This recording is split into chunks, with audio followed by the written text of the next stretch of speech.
Chapter 327. Lin Muyu recounted the process of Acatosaurus saving its master, absorbing the spiritual power of the sun, moon, and stars to reshape its heart meridian and come back to life. Naturally, she omitted the part about the 7 luminaries demon emperor. After all, the 7 luminaries demon emperor was an existence that had been missing for tens of thousands of years. Nobody knew how many people knew about it. After listening to everything, Feng Jixing, Wei Chou, Tang Xiaoxi, and the rest stared at Lin Muyu with their eyes wide open. It was as if they were listening to a story. As the plot changed, they became increasingly perturbed and tactful. When Lin Muyu finished speaking, Feng Jixing sighed and said, "It's the fortune of the empire and the Qin family that you is still alive." Qin Yin nodded and silently agreed with Feng Jixing's words. Tang Xiaoxi smiled and said, "It's already dusk. I'm so hungry. As the host, shouldn't you, Xiao Yin, show your hospitality?" Qin Yin smiled and called out softly, "Come in." A maid walked in and said respectfully, "Your Highness, please give me your orders." "Ask the imperial kitchen to prepare a banquet. A banquet for 12 people will do, but the dishes must be exquisite. Bring the best wine over and prepare it immediately." "Yes, Your Highness." Qin Yin looked at Lin Muyu and stuck out her tongue. She smiled and said, "Is everyone satisfied now?" Feng Jixing laughed and said, "Since Your Highness has brought out the best wine from Zetian Palace, we naturally have no objections."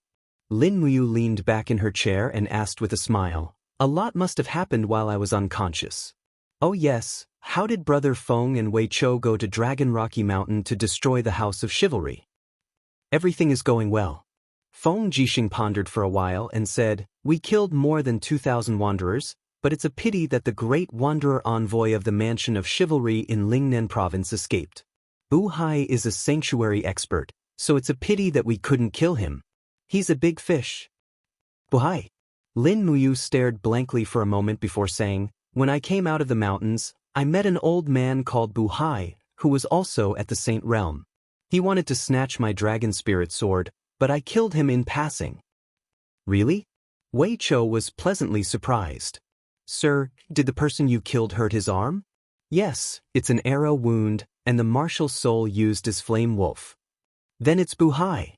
Wei Chou cupped his fists and said to Qin Yin with a smile, "Congratulations, Your Highness." As soon as the commander returned to Lanyan City, he made a great contribution. Bu Hai was Luo Lan's favorite disciple, and no one could touch him even a little bit after occupying Dragon Rocky Mountain for so long. Now that you killed him as soon as you appeared, it's enough to deter the rest of the House of Chivalry in the Empire. "Yes." Qin Yin's eyes were filled with joy. She looked at Lin Muyu and asked with concern, "Bu Hai is at the Saint Realm. Brother Yu, are you hurt?" Lin Muyu shook her head and smiled. "I used the spiritual pulse technique to hide my breath. He thought that I was just a human realm practitioner, so he didn't use his full strength and was defeated by me in one blow." "What kind of blow can defeat Bu Hai, who is at the Saint Realm?" Feng Jixing was stunned. Lin Muyu smiled slightly. "I comprehended a new martial art called Star Tactics during the 3 years I was in a coma. It's very powerful. If that's the case, Brother Feng will have to learn from you in the future." Feng Jixing was a martial arts fanatic. He looked at Lin Muyu with a smile and said, "But since you can come back alive, the structure of the whole Lanyan city will more or less change. Your Highness, how do you plan to arrange Yu's title and military position?" Qin Yin said, "I will announce the news that Brother Yu is still alive during the court meeting tomorrow. Then, I will confer Brother Yu the title of General and the commander of the Longdan Army Camp. I will expand the Longdan Army Camp and turn the Longdan Army Camp into a real regular army of the Empire. At that time, Grandfather and Duke Lon will definitely not stand idly by. So, General Feng and Xiao Shi must help me at that time." "Yes, I understand."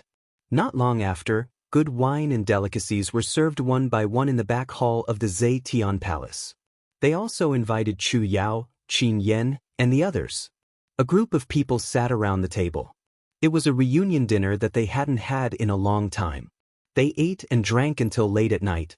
Feng Jixing, Zhang Wei, Wei Chou, and the others took their leave one by one. As for Lin Muyu, she rested in the side hall for the night. Because the matter tomorrow morning was very tricky, they had to discuss it as early as possible. The next day, the sun rose high in the sky. All the officials came to the court. The bell outside the Zetian Palace reverberated. A group of civil and military officials climbed the 120 gilded steps and entered the Zetian Palace step by step. Su Muyun and Tang Lan were among them. Moreover, these officials who were ranked as the two dukes of the empire were all crowded around. Under Su Muyun's direct subordinates were Su Yu, Su Long, and a group of generals from Muyu City. On Tang Lan's left and right were Xiang Yu, Tang Lu, Tang Tian, Tang Wei, and the others. The power was balanced. Fortunately, they were evenly matched. Otherwise, it would be hard to say who had the final say in Lanyan City. In the crowd, a general wearing a fiery red armor had a hint of helplessness in his eyes. Du Hai was the head of the 7 immortal generals of the empire. However, during the Battle of Lanyan City, the Tianchong army that he belonged to was chased far away from Lanyan City by the soldiers of the Yihe nation. In the end, he was convicted of the crime of failing to protect the city. Fortunately, Tang Lan and Su Muyun were somewhat fearful of this general. Otherwise, Du Hai's rank of general would have been gone. Currently, the Qin Empire had 6 generals in order: Xiang Yu, Feng Jixing, Du Hai, Min Yulin, Su Yu, and Tang Lu. Xiang Yu was Tang Lan's subordinate, Feng Jixing was loyal to Qin Yin, Du Hai was neutral, and Min Yulin was the general guarding the northern border of Muyu City. He could be considered Su Muyun's subordinate. This also meant that between Tang Lan and Su Muyun, whoever could rope in Du Hai would have more say in the imperial court. General Du Hai, how have you been recently? Have you gotten better? Su Muyun bowed from afar and asked. Du Hai also returned the bow respectfully and said, "Much better. Thank you for your concern, Duke Yun." Du Hai is a martial artist with thick skin and rough flesh. A small illness can't do anything to me. That's true. Su Muyun smiled and said, I heard that General Du Hai had already stepped into the sanctuary realm 2 years ago. It is indeed the Empire's fortune. I hope that General can continue to be loyal to the Empire and Her Majesty, the Empress Qin Yin. Of course. This general has learned his lesson. Duke Yun, this way please. Let's enter the palace. All right. In the distance, Tang Lan gently stroked his white beard and said nothing. Xiang Yu, who was beside him, raised the corner of his mouth and said in a low voice, "This old fellow Du Hai? He actually has the face to come back to Lanyan City. If it were me, I'm afraid that I would have hung myself on the southeast branch long ago." As a sanctuary realm expert, Du Hai could naturally hear Xiang Yu's words. His eyes turned cold, but he couldn't help but act up. That's right, Xiang Yu was actually right. When the court meeting was about to begin, nearly 1,000 officials gathered in the main hall of Zetian Palace. Su Muyun and Tang Lan were the leaders of the officials, followed by Tang Xiaoxi, Tang Lu, Tang Wei, and other marquises, followed by Feng Jixing, Du Hai, Xiang Yu, Su Yu, and other generals. When all the officials were ready, an official placed his hand on the hilt of his sword, walked to the front of the palace with an imposing manner, and announced loudly, "Her Majesty the Empress has arrived." Everyone turned solemn and looked over at the same time. However, what everyone didn't expect was that Qin Yin wasn't wearing the custom-made phoenix robe of the Empress today. Instead, she was simply wearing the clothes of a princess from before. The laurel crown on her head shone with a dignified radiance, and a dark blue cloak draped behind her. A scabbard hung from her waist, and her hand was placed on the hilt of her sword. She looked beautiful and dignified as she looked at everyone. "Greetings, Your Highness." All the officials greeted and bowed in unison. "Dispense with the formalities." Qin Yin gently raised her hand and smiled. "Today, I have a piece of good news to announce." Su Muyun smiled. "Xiao Yin, what's the good news?" "Grandfather, are the martyrs of the empire who died in battle on the nation-guarding monument considered heroes?" Qin Yin asked. Su Muyun was stunned. He cupped his fists and bowed. "Those who died in the line of duty for the empire are naturally heroes. If the martyrs on the nation-guarding monument managed to escape from that nightmare with a narrow escape, are they still considered heroes? Yes, of course they are. Su Muyun said resolutely. All right then, let me introduce someone to everyone today. Qin Yin gently turned around, smiled, and said to the side hall, Come, brother Yu, brother Yu. Su Muyun was stunned. Su Yu revealed a trace of joy. Could it be that Yu is not dead? Du Hai was shocked. Xiang Yu stared coldly at the side hall. There, two maids opened the curtain, and a young general in the armor of the Imperial Guards walked out. His handsome face was calm as he stared at Qin Yin in the distance. He walked over step by step and stood in front of the officials. He turned around and cupped his fists at the officials. Lin Muyu is lucky to be alive. Greetings, everyone. The crowd was instantly in an uproar. Everyone was discussing spiritedly. Some were happy, some were shocked, but most of them were anxious. Lin Muyu was the first hero of the nation-guarding monument. Since he did not die, he must have had a meteoric rise. It's really Lin Muyu. That's right, it's him. 3 years ago, Lin Muyu was rumored to have been killed by Luo Lan. He actually did not die. The Emperor's godson did not die and escaped everything. The Empire is fortunate. Quiet down. Qin Yin walked down the steps and stood beside Lin Muyu. When the crowd quieted down, she looked at Lin Muyu and said, Brother Yu narrowly escaped death. He died in the Dragon Crystal and was unconscious for 3 years. In the end, he was awakened by some mysterious rebirth power. So, I plan to put him in an important position. Does anyone have any objections? Tang Lan frowned and did not say anything. Su Muyun's eyes were calm. He did not plan to speak either. Xiang Yu cupped his fists and said, Your Highness, the various corps in Lanyan City have been established and there are no more empty positions. Why don't Lord Lin Muyu rebuild the Imperial Guards and take up the post of commander of the Imperial Guards?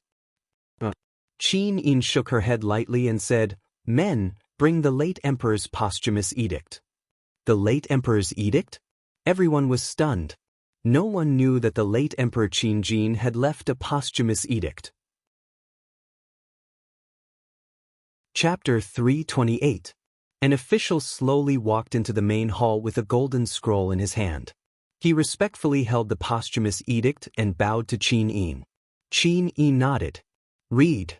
The official immediately opened the posthumous edict and said in a clear voice, If we encounter any mishaps during this trip, please do not panic. The thousands of years of foundation of the Qin Empire cannot be buried in the hands of traitors. If we do not return, we will appoint Qin Yin as the great Qin Empire's monarch and command the world. We will also confer the title of Dubhe monarch to Lin Muyu, who will be in charge of all military and political affairs in Dubhe province. Our adopted son will be treated as our own, and all officials are not to disobey. Lin Muyu was stunned. She looked at Qin Yin, as if doubting the authenticity of this posthumous edict. Qin Yin took the posthumous edict from the official and unfolded it to Lin Muyu. Her beautiful face was filled with sorrow as she said, Big brother Yu, you should recognize Imperial Father's handwriting, right? The words on the posthumous edict were smooth and full of vigor, exuding an aura that seemed to be able to penetrate through the paper. Indeed, this was indeed Qin Jin's calligraphy. In terms of calligraphy, Qin Jin could be considered to be among the top 10 in the empire. It was not that easy to forge it.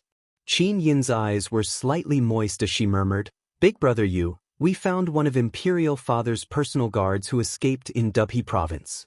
He said, before Imperial Father died, he said that his greatest regret in life was that he had never looked at you as a father would look at his son. This was his regret, so he wrote this edict to make it up to you. Lin Muyu's nose turned sour. She nodded and said, I understand. At this moment, one of the officials cupped his fists and spoke. It was Tang Lu of the Tang family. He looked at Qin Yin with a resolute gaze and said, Your Highness, as the saying goes, outsiders cannot be conferred the title of king.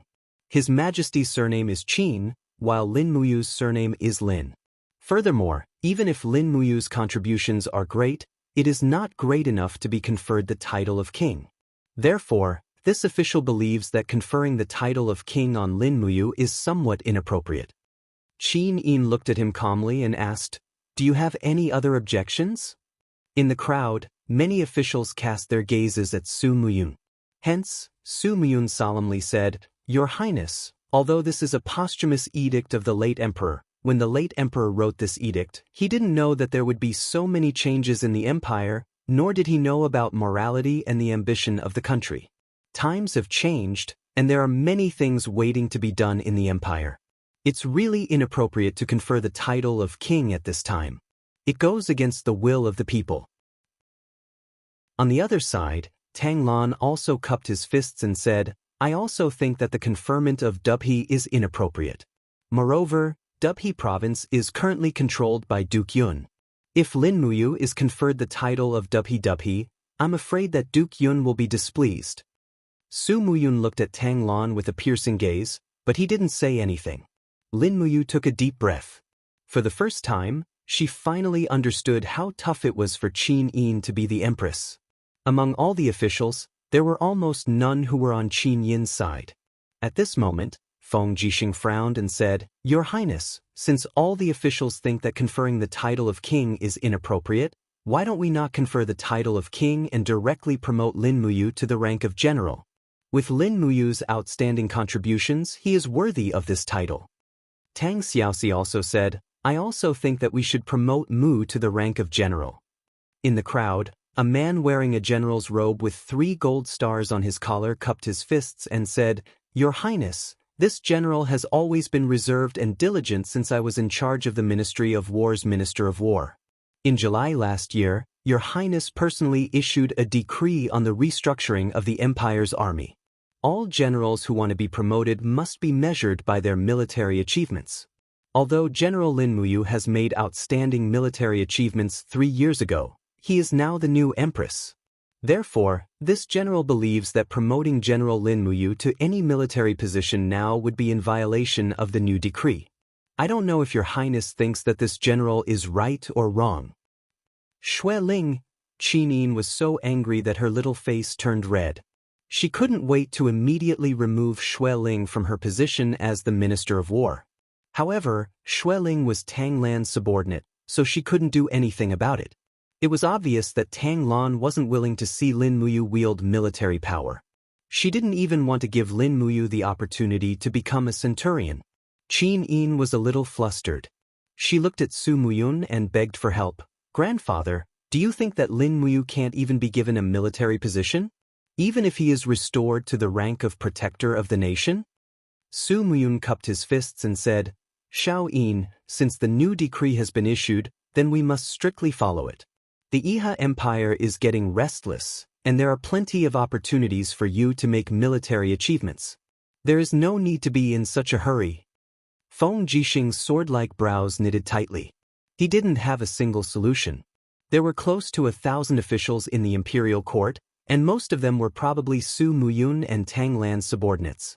The others didn't have the slightest right to speak. Tang Xiaoxi was a little angry. She pointed at the officials behind her and angrily questioned, "You bunch of people. If you really don't know shame." Back then, Lin Muyu led the Longdan army camp to fight Long Qianlin's main force. With 15,000 men, he killed nearly 70,000 of Long Qianlin's men. Let me ask you, which one of you can do that? Moreover, Lin Muyu even ordered the Longdan army camp to protect Her Highness Qin Yin and protect the empire's bloodline. Which one of you has made such a contribution? But now, all of you are in high positions, yet you obstruct Lin Muyu from obtaining any military position.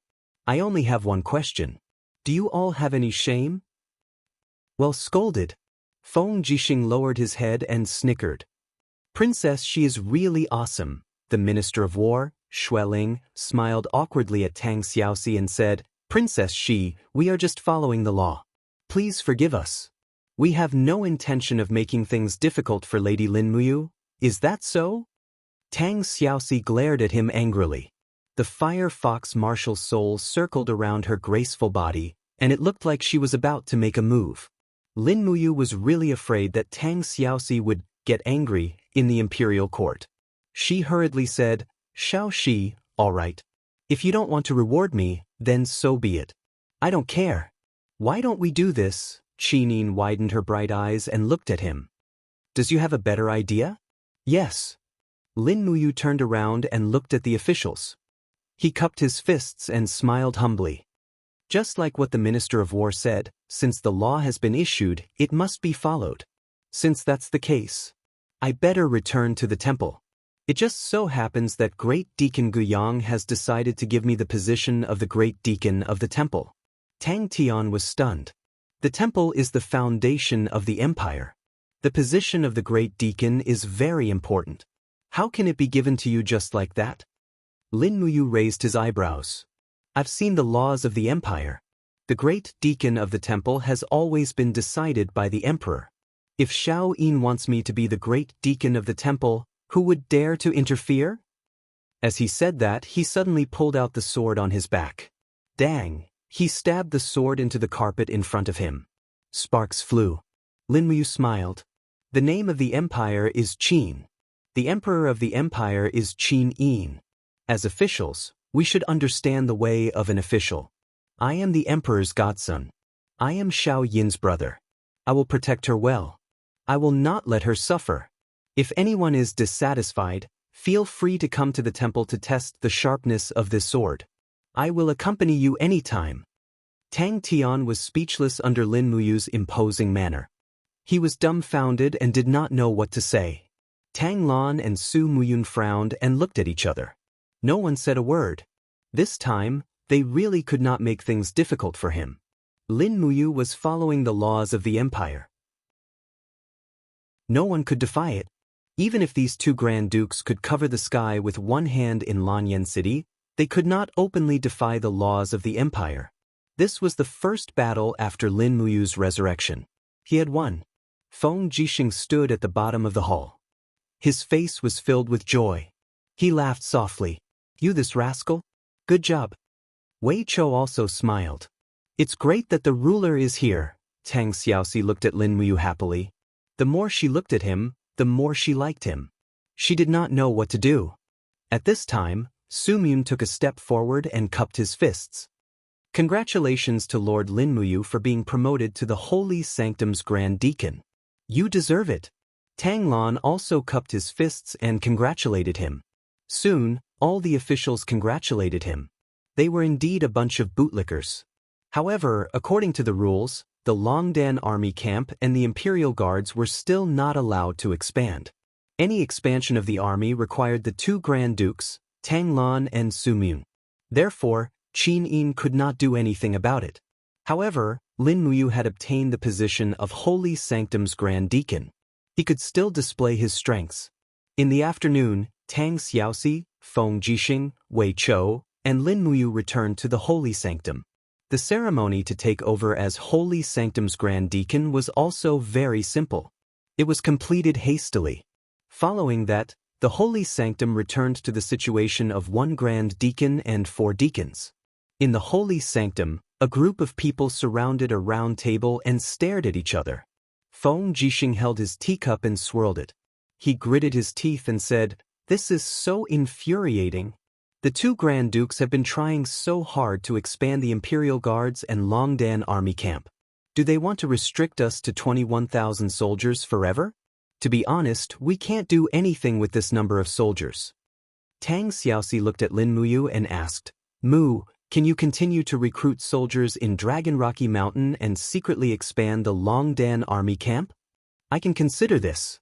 Lin Muyu nodded and smiled. "I'm just worried that Duke Yun and your grandfather Lan will make things difficult for me. That's why it's inconvenient." Tang Xiaoxi smiled apologetically. "Mu, don't be angry at grandfather. Actually, I don't know when grandfather became like this. It's as if power has taken over everything in him. Perhaps Duke Lan has always been like this." Wei Chou smiled mockingly. Lin Muyu muttered and looked at Deacon Guyang.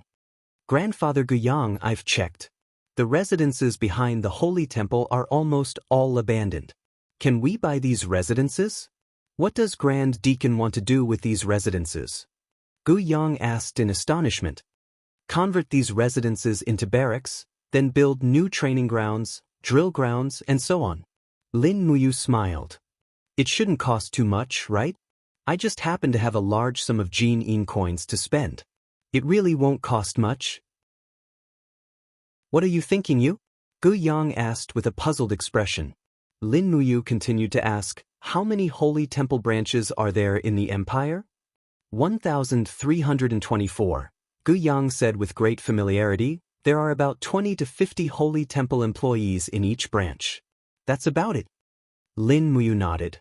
My first order after being promoted to the Great Deacon was for all the holy temples in the country to send 8 to 10 of their best to serve in the imperial capital.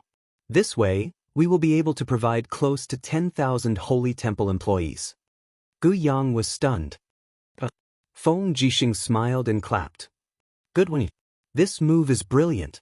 The holy temple is not part of the empire's military. Yu is planning to use the holy temple to build an army. That's right.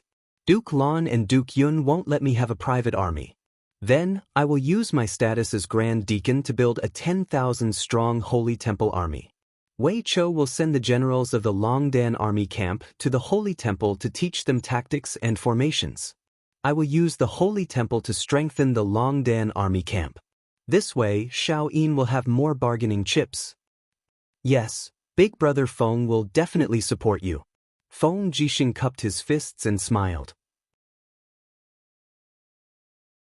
Chapter 329. The next day, after waking up early and practicing a set of demonic sonic punches, Lin Muyu still wore the Royal Guard's armor, while Gu Yang pinned a golden leaf emblem on his armor. This was the emblem of the Temple Grand Deacon, and it was more magnificent than the golden leaf emblem of the Deacon. Behind Gu Yang, the other 3 deacons of the temple main altar were already waiting for orders. They were Zheng Shanhe, Zhou Yao, and Bai Lifu. Zheng Shanhe's steel shield never left his body. After putting the heavy shield on the horse's back, he cupped his fists and said, Grand Deacon, we are ready. Gu Yang was surprised. You are going out? The nation guarding monument. Lin Muyu's voice was very calm. Grandpa Gu Yang, I want to see Brother Chu Huaying, Brother Qin Lei, and Grandpa Lei Hong and Chu Chu. That's good too. You should really go to the nation guarding monument. Then we will be going out. The temple's morning training mission will be handed over to Grandpa Gu Yang. All right. Gu Yang's old face looked like the peel of a tangerine when he smiled. I am good at the trial missions. When Deacon Lei Hong was alive, I was only in charge of this every day. Then we will be going.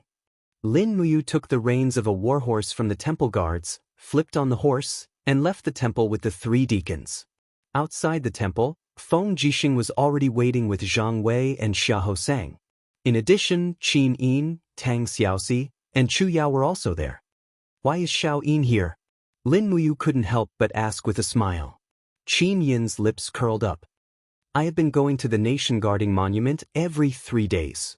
Anyway, the government affairs are not as busy as I thought. Grandpa and Master Lan have helped me with many things. Lin Muyu laughed bitterly. I understand. Let's go. Yes. There were about 100 people behind Qin Yin. They were the bodyguards of Muyu City, and they were also sent by Su Muyun to protect the princess. Lin Muyu didn't say anything. She really didn't know if Su Muyun was concerned about Qin Yin's safety, but more than that. What Lin Muyu felt was Su Muyun's desire to control Qin Yin. He wanted Qin Yin's every word and action to be under his eyes and ears.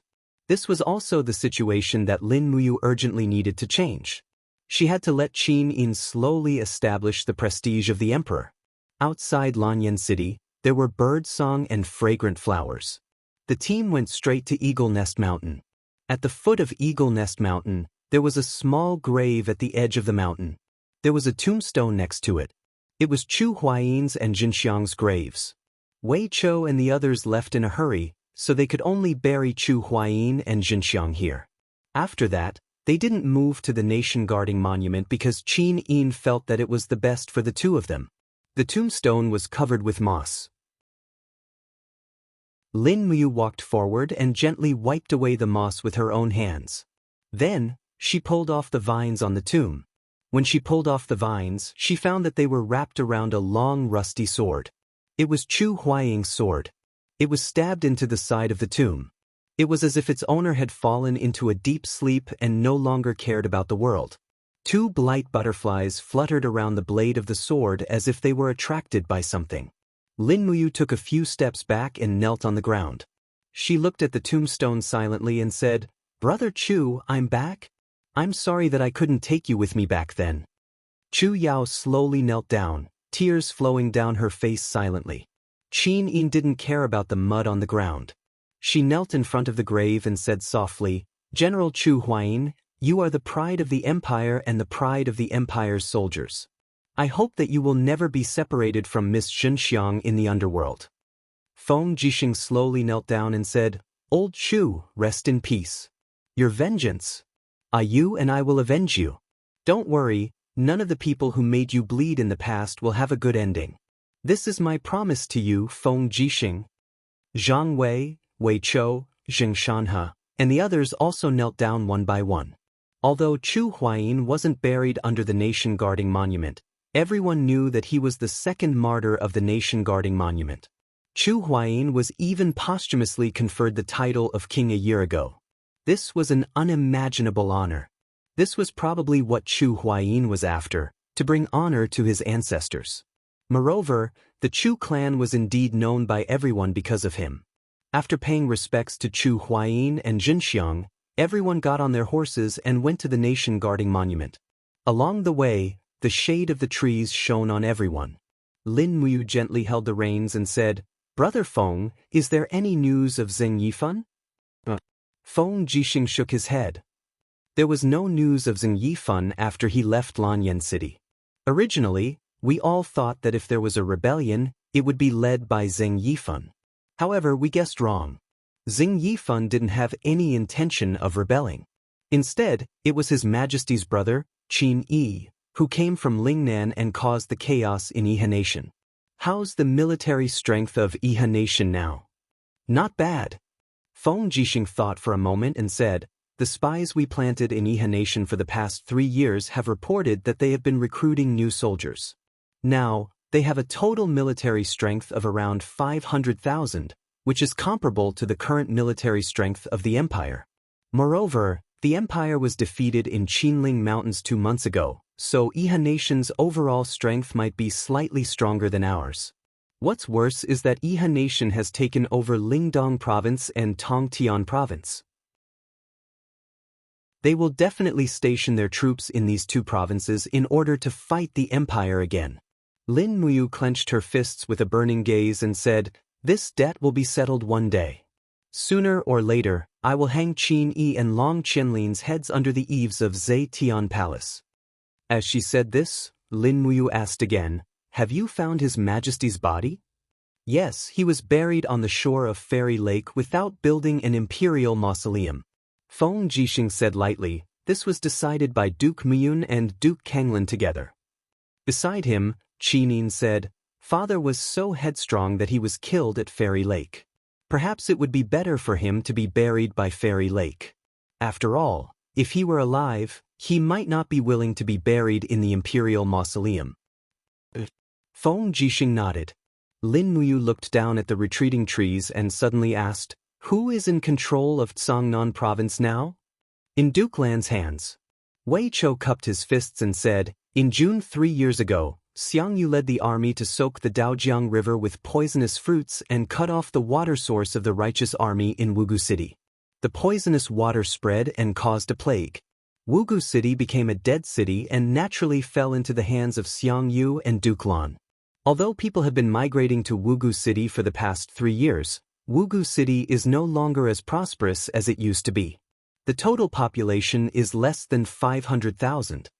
Lin Muyu's body trembled slightly and she laughed bitterly. No wonder they said that the Yihe Kingdom's massacre in Lanyan City for half a month couldn't compare to the number of people killed by Xiangyu, the number 1 meritorious minister of the empire. Feng Jixing murmured, "Xiangyu is ruthless and unscrupulous. Although he is not a benevolent general, he is indeed a valiant one. During extraordinary times when you and I were not around, the empire needed a general. That's why Xiangyu has the status he has today. Without Xiangyu's contributions, I'm afraid that Duke Lan would not be able to stand up to Duke Yun. It's also thanks to Duke Lan and Duke Yun. Why do you say that? Otherwise, to what extent would Duke Yun be able to cover the sky with one hand? I'm afraid that he would have already abolished Shao Yin and made himself the empress. A murderous look flashed across Lin Muyu's eyes. Qin Yin was slightly stunned. Brother Yu, I don't think so. He's my grandfather. Lanyan City is surrounded by the Iha kingdom, but he hasn't sent a single soldier. This is enough to prove that he doesn't care about your life at all. Even if you are in his heart, Shao Yin. In Duke Yun's heart, you are definitely not as important as half of the empire. Lin Muyu took a deep look at Qin Yin and said, if you need to make a decision one day, I hope you won't hesitate. Qin Yin frowned and nodded her head in pain, not saying a word.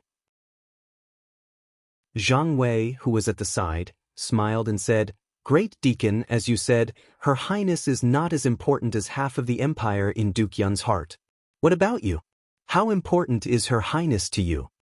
Everyone looked at him. After a few seconds of silence, Lin Muyu raised her head and said, I don't know, but I will do my best to help Shao Yin combine the two halves of the empire. Feng Jixing was stunned, and the corners of his mouth curled up slightly. The bodyguards of Muyu City behind Qin Yin looked at each other, and their eyes were full of shock. To them, Lin Muyu's words were too arrogant, but when it came from Lin Muyu, it didn't feel arrogant at all. It seemed that everyone thought it was not impossible. Qin Imperial Mausoleum, National Monument. The National Monument was lined up in a row, and the one at the front was the main monument. Lin Muyu, Qin Yin, Feng Jixing, and the rest got off their horses and came to the front of the giant monument. They looked up at the familiar names. The first name was Lin Muyu, and the handwriting was strong. Do you want to remove your name? Qin Yin asked softly from the side. No need. Lin Muyu still looked up and she smiled and said, That day I really died. I will leave my name on it as a warning to myself.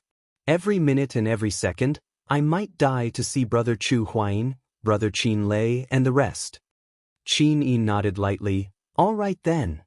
Lin Muyu cupped her fists and said to the national monument in a deep voice, Brother Qin Lei, Grandpa Lei Hong, Grandpa Chu Chu, Brother Luo Lai, I, Lin Muyu, did not die. I'm back. Please watch from the underworld. Brother Feng and I, along with everyone else, will definitely help Shao Yin regain her throne and return peace to the world. All the hatred will be washed away with blood. Feng Jixing also cupped his fists and said, Qin Lei, Deacon Lei Hong, Chu, Shao Lai, please rest in peace. Yu is back alive, and I will no longer fight alone. We don't know if we can change our fate, but we will definitely do our best. Qin Yin looked up at the sky and murmured, Father, Brother Yu is back. Do you see it? He will not let you down, and he has never let you down. Chapter 330. A month passed in the blink of an eye. In the month after Lin Muyu returned to Lanyan City, she spent her days going through the files in the Holy Temple. After the chaos in the Iha Kingdom, there were more and more files. All the branches of the Holy Temple would send a letter if there were any unresolved matters, and these tasks naturally fell on the shoulders of Lin Muyu. Other than that, she would go to Zetian Hall to accompany Qin Yin and Tang Xiaoxi, or go to the Spiritual Medicine Department to meet with the Spiritual Medicine Department's Great Deacon, Chu Yao, to teach her some cultivation tricks and techniques. As for personal martial arts training, she had basically practiced the 12 styles of the dragon-taming spear technique in a month, and often exchanged pointers with a few deacons of the Holy Temple. She even occasionally acted as a Gold Star sparring master, which made a group of Gold Star instructors feel flattered. Everyone knew how strong Lin Muyu was, and being able to be her opponent was an honor. The only thing that troubled Lin Muyu was the broken sword left behind by the 7 luminaries Demon Emperor. She had not succeeded in smelting it for a month, as if the broken sword was completely insulated from the flames and the refining cauldron. There was nothing Lulu could do about it. Lulu was an intelligent being, but she could not analyze the structure of the broken sword, which was beyond her understanding. There was no other way, she could only wait until she obtained a stronger refining flame. As for Tang Lan and Su Muyun, They almost controlled the entire military and political power. Almost all the military positions in the army were divided between Su Muyun and Tang Lan's people. The Longdan army camp was still a 1,000-man formation that could not be broken through. It was the same for the Imperial Guards. Feng Jixing wanted to recruit more soldiers, but he had to pass through layers of obstacles. Fortunately, the Divine Temple staff had been pouring in from Cloud Province, Seven Seas Province, Heaven's Pivot Province, Earth Star Province, Songnan Province, and other provinces. Many of the Divine Temple staff had even crossed the mountains and ridges in Lingnan. Although the Iha Kingdom had already unified Lingnan, the Divine Temple was still loyal to the Empire. A portion of the Divine Temples in Lingnan had been destroyed, but there were still many who maintained contact with the Divine Temple's headquarters, so they had sent many people over. Lin Muyu was not worried that these people were spies from Lingnan. They were all accepted into temple. Even if they were from Lingnan, he would make them his men. This was the confidence that a general should have. In this 1 month, almost 10,000 craftsmen had been employed to build the city. The entire residential area behind the Holy Temple had been turned into barracks, training grounds, and martial arts halls. It was enough for more than 10,000 people to live in. Early in the morning, a ray of sunlight shone into the great deacon's office. Lin Muyu leaned against the chair and actually fell asleep. The files on the desk were piled up like a mountain. It was no wonder that even a strong person like him would be exhausted. Knock knock. Gu Yang knocked on the door and entered with a scroll in his hand. He said with a smile, "Great Deacon." "Oh, Deacon Gu Yang is here." Lin Muyu stood up and said with a respectful smile, "What is this?" "A list." Gu Yang said, "The list of the Holy Temple's employees from all over the empire is here. There are a total of 13,244 people. It seems that there are still people coming from far away." "Great Deacon, you know that if people from Tongtian Province and Lingdong Province want to come here, it will take at least a month on horseback. If they don't have money to buy horses, it will take at least 3 months to get to Lanyan City." "Yes, I understand. Thank you for your hard work, Grandpa Gu Yang," Lin Muyu said with a smile. Gu Yang revealed a trace of embarrassment and said, "It's just that, Great Deacon, these people's clothing, armor, weapons, food and so on all need money. Our Holy Temple's treasury was almost used up in half a month. That was Great Deacon Lei Hong's painstaking efforts for most of his life. It was squandered by you just like that." Lin Muyu didn't know whether to laugh or cry. "I don't want to, but this is money that must be spent." Speaking of which, although Grandpa Lei Hong is a rare expert in cultivation, he really doesn't know anything about business. "Look at how poor the Holy Temple is," Gu Yang said. "What about the following expenses?" "It's okay, I have money here."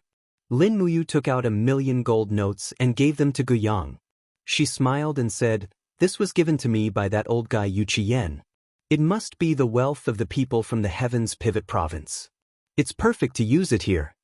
Gu Yang's face flushed red as he looked at the stack of money. This old man has never seen so much money in his life.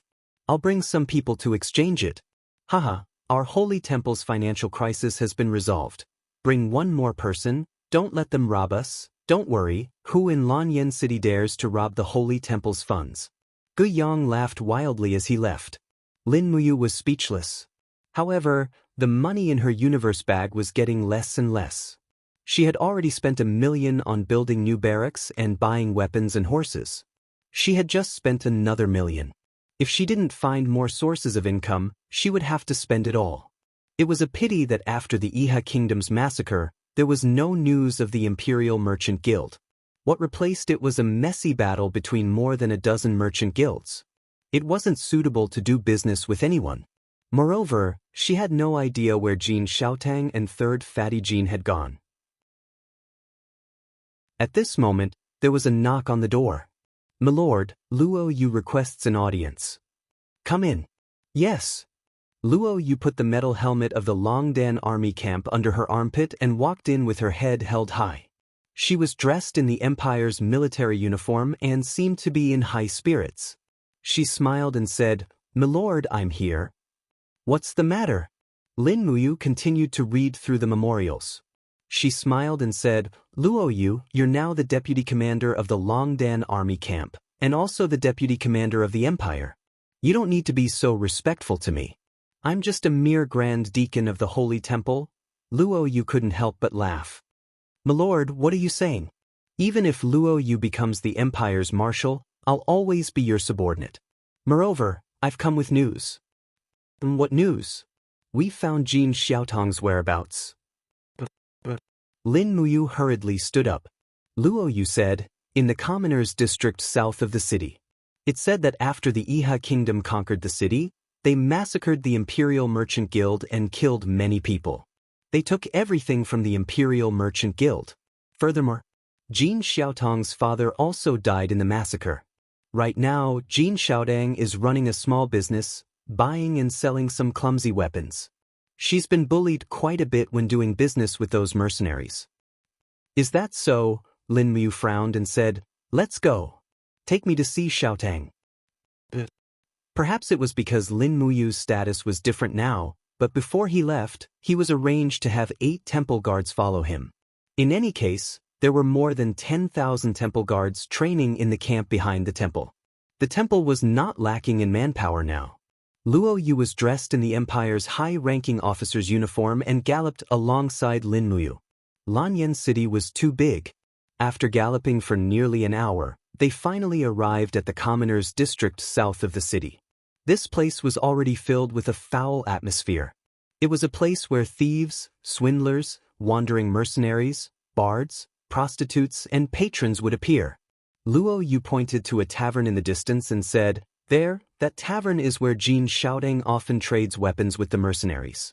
She's in charge of maintaining and manufacturing the weapons, while the mercenaries are in charge of paying. Lin Muyu spurred his horse forward and dismounted from afar.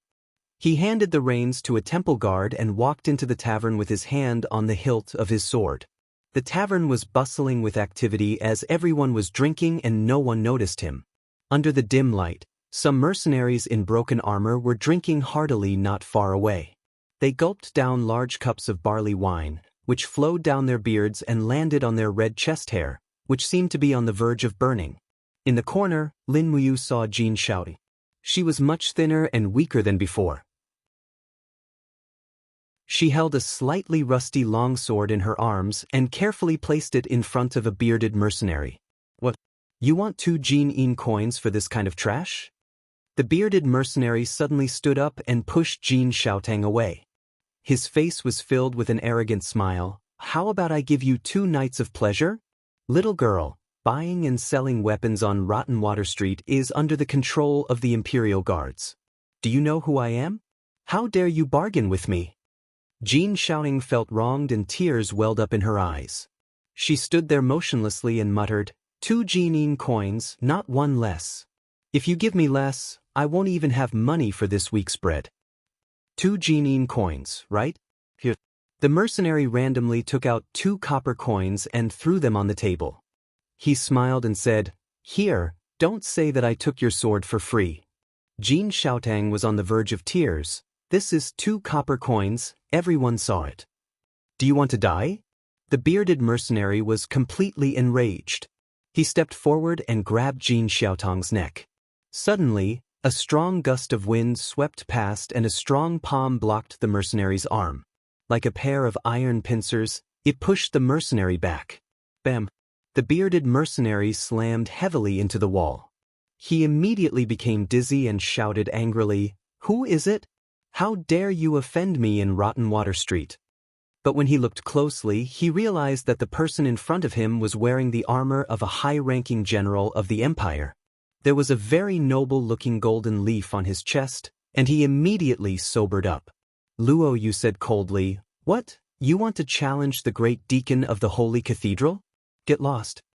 The bearded man's nature of bullying the weak and fearing the strong was exposed. He immediately turned to leave. Wait, put down your sword, Lin Muyu said coldly. The bearded man put down his sword and looked at Lin Muyu with respect in his eyes. Then he ran out of the tavern as if he was escaping. Jin Xiaotang looked at Lin Muyu dumbfoundedly. She suddenly opened her arms and threw herself into his embrace. She cried loudly, Big brother Yu, my father was killed by the Iha kingdom. Uncle Zhang, Uncle Lu, Elder Jean, and the others are all dead, all dead. Lin Muyu hugged her frail body and said, I know. Don't cry, Xiaotang. Everything will be fine. And the Sword Elder is also dead. Jin Xiaotang's eyes were filled with tears. The Sword Elder's hidden sword was taken away by Luo Lan. All his wealth was robbed by Luo Lan. Lin Muyu trembled. Although the Sword Elder was eccentric, he was still his swordsmanship instructor. Luo Lan's blood debt seemed to have increased. Shang, how did you end up like this? Lin Muyu asked. Jin Xiaoying wiped her tears and said, Pan Ding he saw that the Imperial Capital Chamber of Commerce lost power after my father died.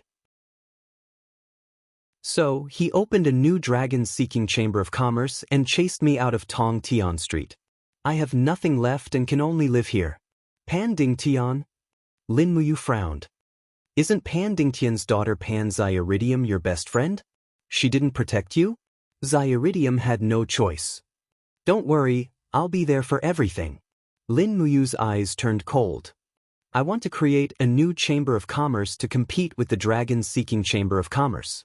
Shouting, are you willing to be in charge of my Chamber of Commerce? Ah? Really? Jin Xiaotang blinked her eyes. Lin Muyu nodded.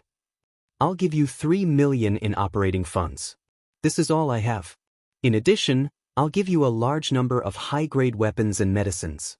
Do you have the confidence to surpass the dragon-seeking Chamber of Commerce? Jin Xiaoting clenched her fists and nodded. As long as Brother Yu supports me, I can. Yes, it's a deal. Let's go. Change into a nice set of clothes and start immediately.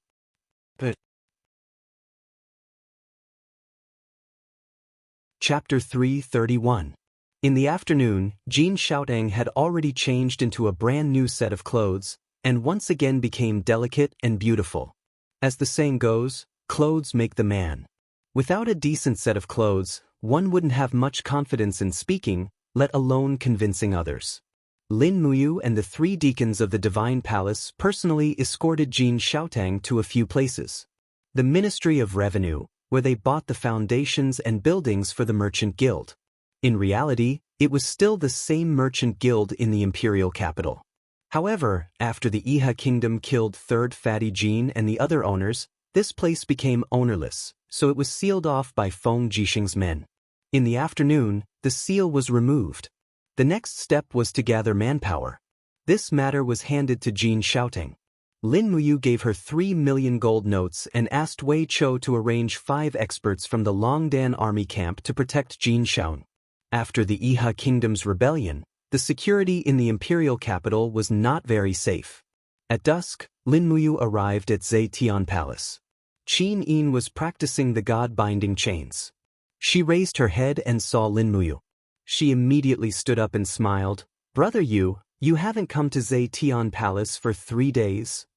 I've been busy. Lin Muyu smiled. Xiao Yin, I have good news for you this time. Oh, what good news? Look at this. Lin Muyu took out a shop contract from her pocket. It was a proof of contract with the Ministry of Revenue for new merchant guilds. Otherwise, it would be considered illegal. This contract cost Lin Muyu 100,000 gold coins. It was too difficult to open a merchant guild.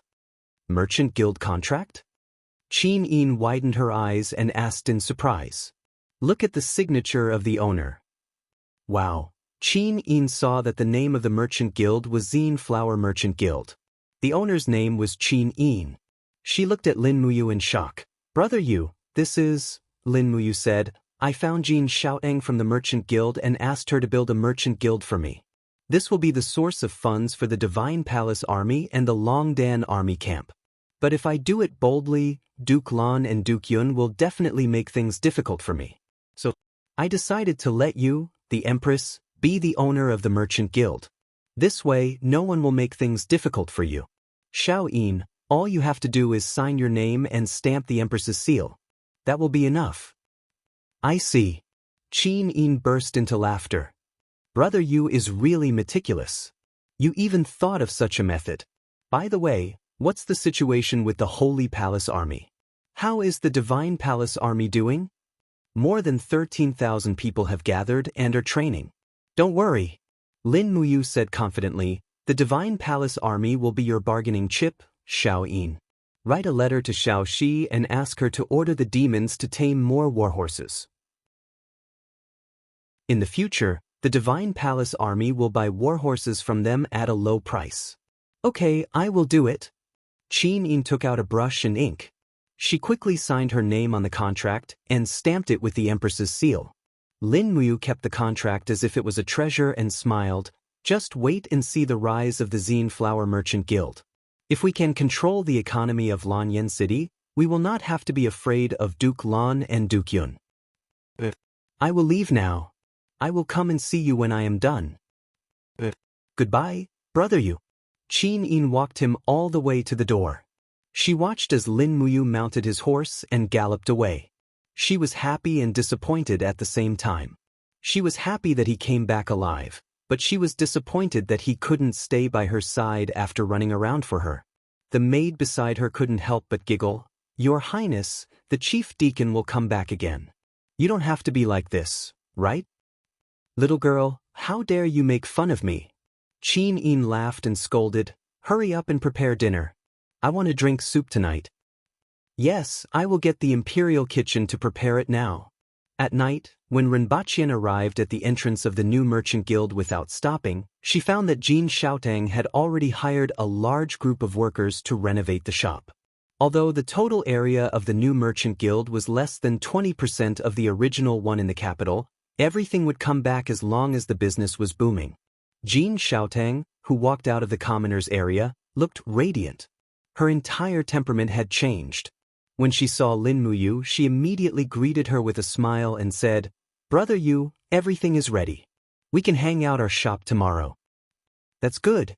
Lin Muyu asked, how's the source of goods? Jin Xiaotang nodded and said, it's almost done. I contacted some suppliers that I knew in the past and bought a batch of spirit stones, armors, weapons, and so on at a price 10% higher than the Dragon Merchant Guild. I plan to open 5 shops in the Xin Flower Merchant Guild: spirit stones, armor, weapons, medicine, and auction. After that, I will slowly open a rice shop, cloth shop, game shop, and so on. What do you think, brother Yu? Well, we'll do it step by step. Lin Muyu smiled and said, did we attract the attention of other merchant guilds with such a big fanfare? Of course. Jin Xiaotang giggled and said, a few shifty-eyed fellows came in the afternoon. I knew they were from other merchant guilds at first glance. Currently, there are 3 large merchant guilds in Lanyan City. Pandingtian's Dragon Merchant Guild is the largest with a total capital of nearly 200 million Jin Huan coins. Lu Xian's 1,000 Victories Merchant Guild has a total capital of about 80 million Jin Huan coins. Zhao Su's Soaring Dragon Merchant Guild has a total capital of about 52 million Jin Huan coins. I've found out that if we want to officially rise in the Xin Flower Merchant Guild, we must challenge the authority of these 3 large merchant guilds. Are you confident? Lin Muyu asked with a smile. Jin Xiaotang pursed her lips and smiled faintly. She walked up to him and held his arm and said coyly, it depends on your performance, brother. As long as you show your special skills, these people, are not worth mentioning at all. Perhaps, you still want a Dream of Extreme Peaks? Yes, although Dream of Extreme Peaks is only a level 7 potion, its formula has long been lost, and no one knows how to refine it. Only brother Yu knows how to refine it. This is our chance. I've already sent people to search for medicinal ingredients for the Rainbow Lotus and the Skeleton Tree. I plan to auction 50 bottles of Dream of Extreme Peaks at that time for the opening of the Xin Flower Merchant Guild in 3 days. After that, 50 bottles of Dream of Extreme Peaks will be auctioned every day for the next 4 days, provided that brother you can refine 250 bottles of Dream of Extreme Peaks. All right. Lin Muyu sighed and said, I've had a hard life. I've always had to work hard. Jin Xiaotang giggled and said, don't be unreasonable. The entire Xin Flower Merchant Guild is yours. I'm just working for you. You have to understand this. Yes, I understand. Lin Muyu reached out and patted her head. She smiled and said, work hard. I won't mistreat you. Jin Xiaotang was stunned. Her eyes were a little red and she said, "I don't ask for anything else. I just hope that if something big happens again, brother, you can protect me. Don't let me struggle out of a pile of corpses." "I know I won't." Lin Muyu sighed. Jin Xiaotang had experienced life and death to survive. It was indeed not easy. However, at that time, the 300,000-strong army of the Iha nation had massacred the entire city. They killed everyone they saw regardless of the situation. Who could control their own fate in that situation? Jin Xiaotang smiled and said, "It's all Xiaotang's fault. Let's not talk about these unhappy things. By the way, brother Yu, Xiaotang bought a lot of spirit stones. They're all cheap goods between 1,000 to 2,000 years old. There's also a lot of 100-year-old and 1,000-year-old dark steel. How strong of a weapon can you make with these materials?" Lin Muyu pondered for a moment. "It's uncertain if it's profound grade, but it should at least be spirit grade." "Yes, that's good. We might have to trouble Big Brother Yu. This time, we need 1,000 spirit grade and above weapons to strengthen the Purple Flower Chamber of Commerce. Big Brother, you've suffered. F***CK. Lin Muyu looked at her with a naughty smile. "You don't look like you care about me." "Who said that? My heart aches, okay?" Jin Xiaotang came to his back and gently massaged his shoulders with a smile. "When you're done, Xiaotang will give you a massage as compensation." "No need," Lin Muyu patted her fingers and said with a smile, "I'm wearing shoulder armor. Don't pinch me, I can't feel anything." Jin Xiaotang pouted and asked, "Brother Ayu, why do you have to wear a suit of armor for everything? It's the same at home. The imperial capital is not peaceful." Lin Muyu said softly, "Moreover, I'm the Grand Deacon of the Sanctum and a soldier of the Empire. It's necessary to be prepared at all times. Besides, wearing armor is equivalent to training. It's a good thing. Look at Feng Jixing and Wei Chou, they also wear armor all day long. It's a kind of professionalism. Just like you, as an outstanding businessman, you have to learn to face people with a smile, even if you hate them." Jin Xiaotang nodded. "Yes, I understand. Oh, right, where should I send the herbs, spirit stones, and dark iron?" "Let Wei Chou send people from the Longdan army camp directly to the sanctum." "Okay, got it. Then I'll return to the sanctum to train and wait for your materials." But Jin Xiaotang was very efficient. Before midnight, a whole cart of rainbow lotus, skeleton tree, and other herbs were sent to Lin Muyu's office. Then came a large amount of dark iron, spirit stones, and other things. Fortunately, the Grand Deacon's office was very big and could hold so many things. As for the sanctum guards outside, they had all been replaced with people from the Longdan army camp. Their loyalty was not a problem. There was no hurry to forge weapons. He had to forge Dream of the Extreme first. It took Lin Muyu 7 hours to make 250 bottles of Dream of the Extreme, but he was pleasantly surprised to find that after his martial spirit was upgraded to the purple gold gourd, his recovery ability had increased a lot. After continuously making medicine, he still had a lot of do qi left to forge weapons. Regardless of whether it was day or night, he took the food from the sanctum guards and ate it quickly. After that, he started forging weapons. The Zine Flower Chamber of Commerce would open in 3 days, so he needed a batch of high-quality goods. Otherwise, how could he compete with the Dragon Search Chamber of Commerce and the Thousand Victories Chamber of Commerce? Chapter 332. 2 days passed in the blink of an eye. In the middle of the night, Wei Chou personally led 100 soldiers from the Longdan army camp to transport away the fruits of Lin Muyu's labor, 250 bottles of Dream of the Extreme Peaks, and a total of 298 weapons. Most of these weapons were of the spirit grade, and a few of them were of the mysterious grade. Furthermore, Lin Muyu took out the few remaining high-aged spirit stones in her Qinquan bag and forged a few mysterious grade level 1 and 2 weapons. Most of them were spears, sabers, and other weapons suitable for killing on the battlefield. It had only been 3 years since the Iha nation's chaos ended. Soldiers from both nations were fighting desperately at the borders every day. The weapon's aesthetic value had finally been reduced to the lowest point. The only thing that everyone pursued was the degree of lethality and sharpness. On the morning of the third day, the Zine Flower Merchant Association officially opened for business. Jin Xiaotang used her past connections and the powerful power of the Jining coins to promote the establishment. A day ago, there were already nobles coming from the Seven Seas Province, the Cloud Province, the Heavens Pivot Province, and the Earth Star Province. They were all here for the bottles of Dream of the Extreme Peaks and a suitable weapon. Great Deacon, Miss Xiaotang is already waiting outside, Ma Lin, the Gold Star instructor of the sanctum, said respectfully from outside. Oh, got it. Lin Muyu was taking a nap with her eyes closed. When she heard Ma Lin's voice, she immediately opened her eyes and patted the dust off her body. She said, Sir Ma Lin, call all the Gold Star instructors and Gold Star sparring masters to follow me to the Zine Flower Merchant Association to support Xiang. Yes, Grand Deacon. Soon, a total of 7 Gold Star instructors, 5 Gold Star sparring masters, and 3 deacons were ready. They stood respectfully in the hall, waiting for Lin Muyu, the young Grand Deacon. Although he was very young, Jing Shanhe by Li Fu, and the others were already convinced by this young Grand Deacon. Lin Muyu had been in a coma for 3 years. He was now 26 years old, but he had already stepped into the third heaven of the heaven realm. He could break through and step into the sanctuary realm at any time. Such a genius who could step into the sanctuary realm before the age of 30 was unheard of. Moreover, after the battle in Lanyan City, Lin Muyu dared to face the divine Luo Lan, which was something that ordinary people could not do. This made his status in the hearts of the warriors in the cultivation world of the empire become more and more respected. Great Deacon, we can set off now.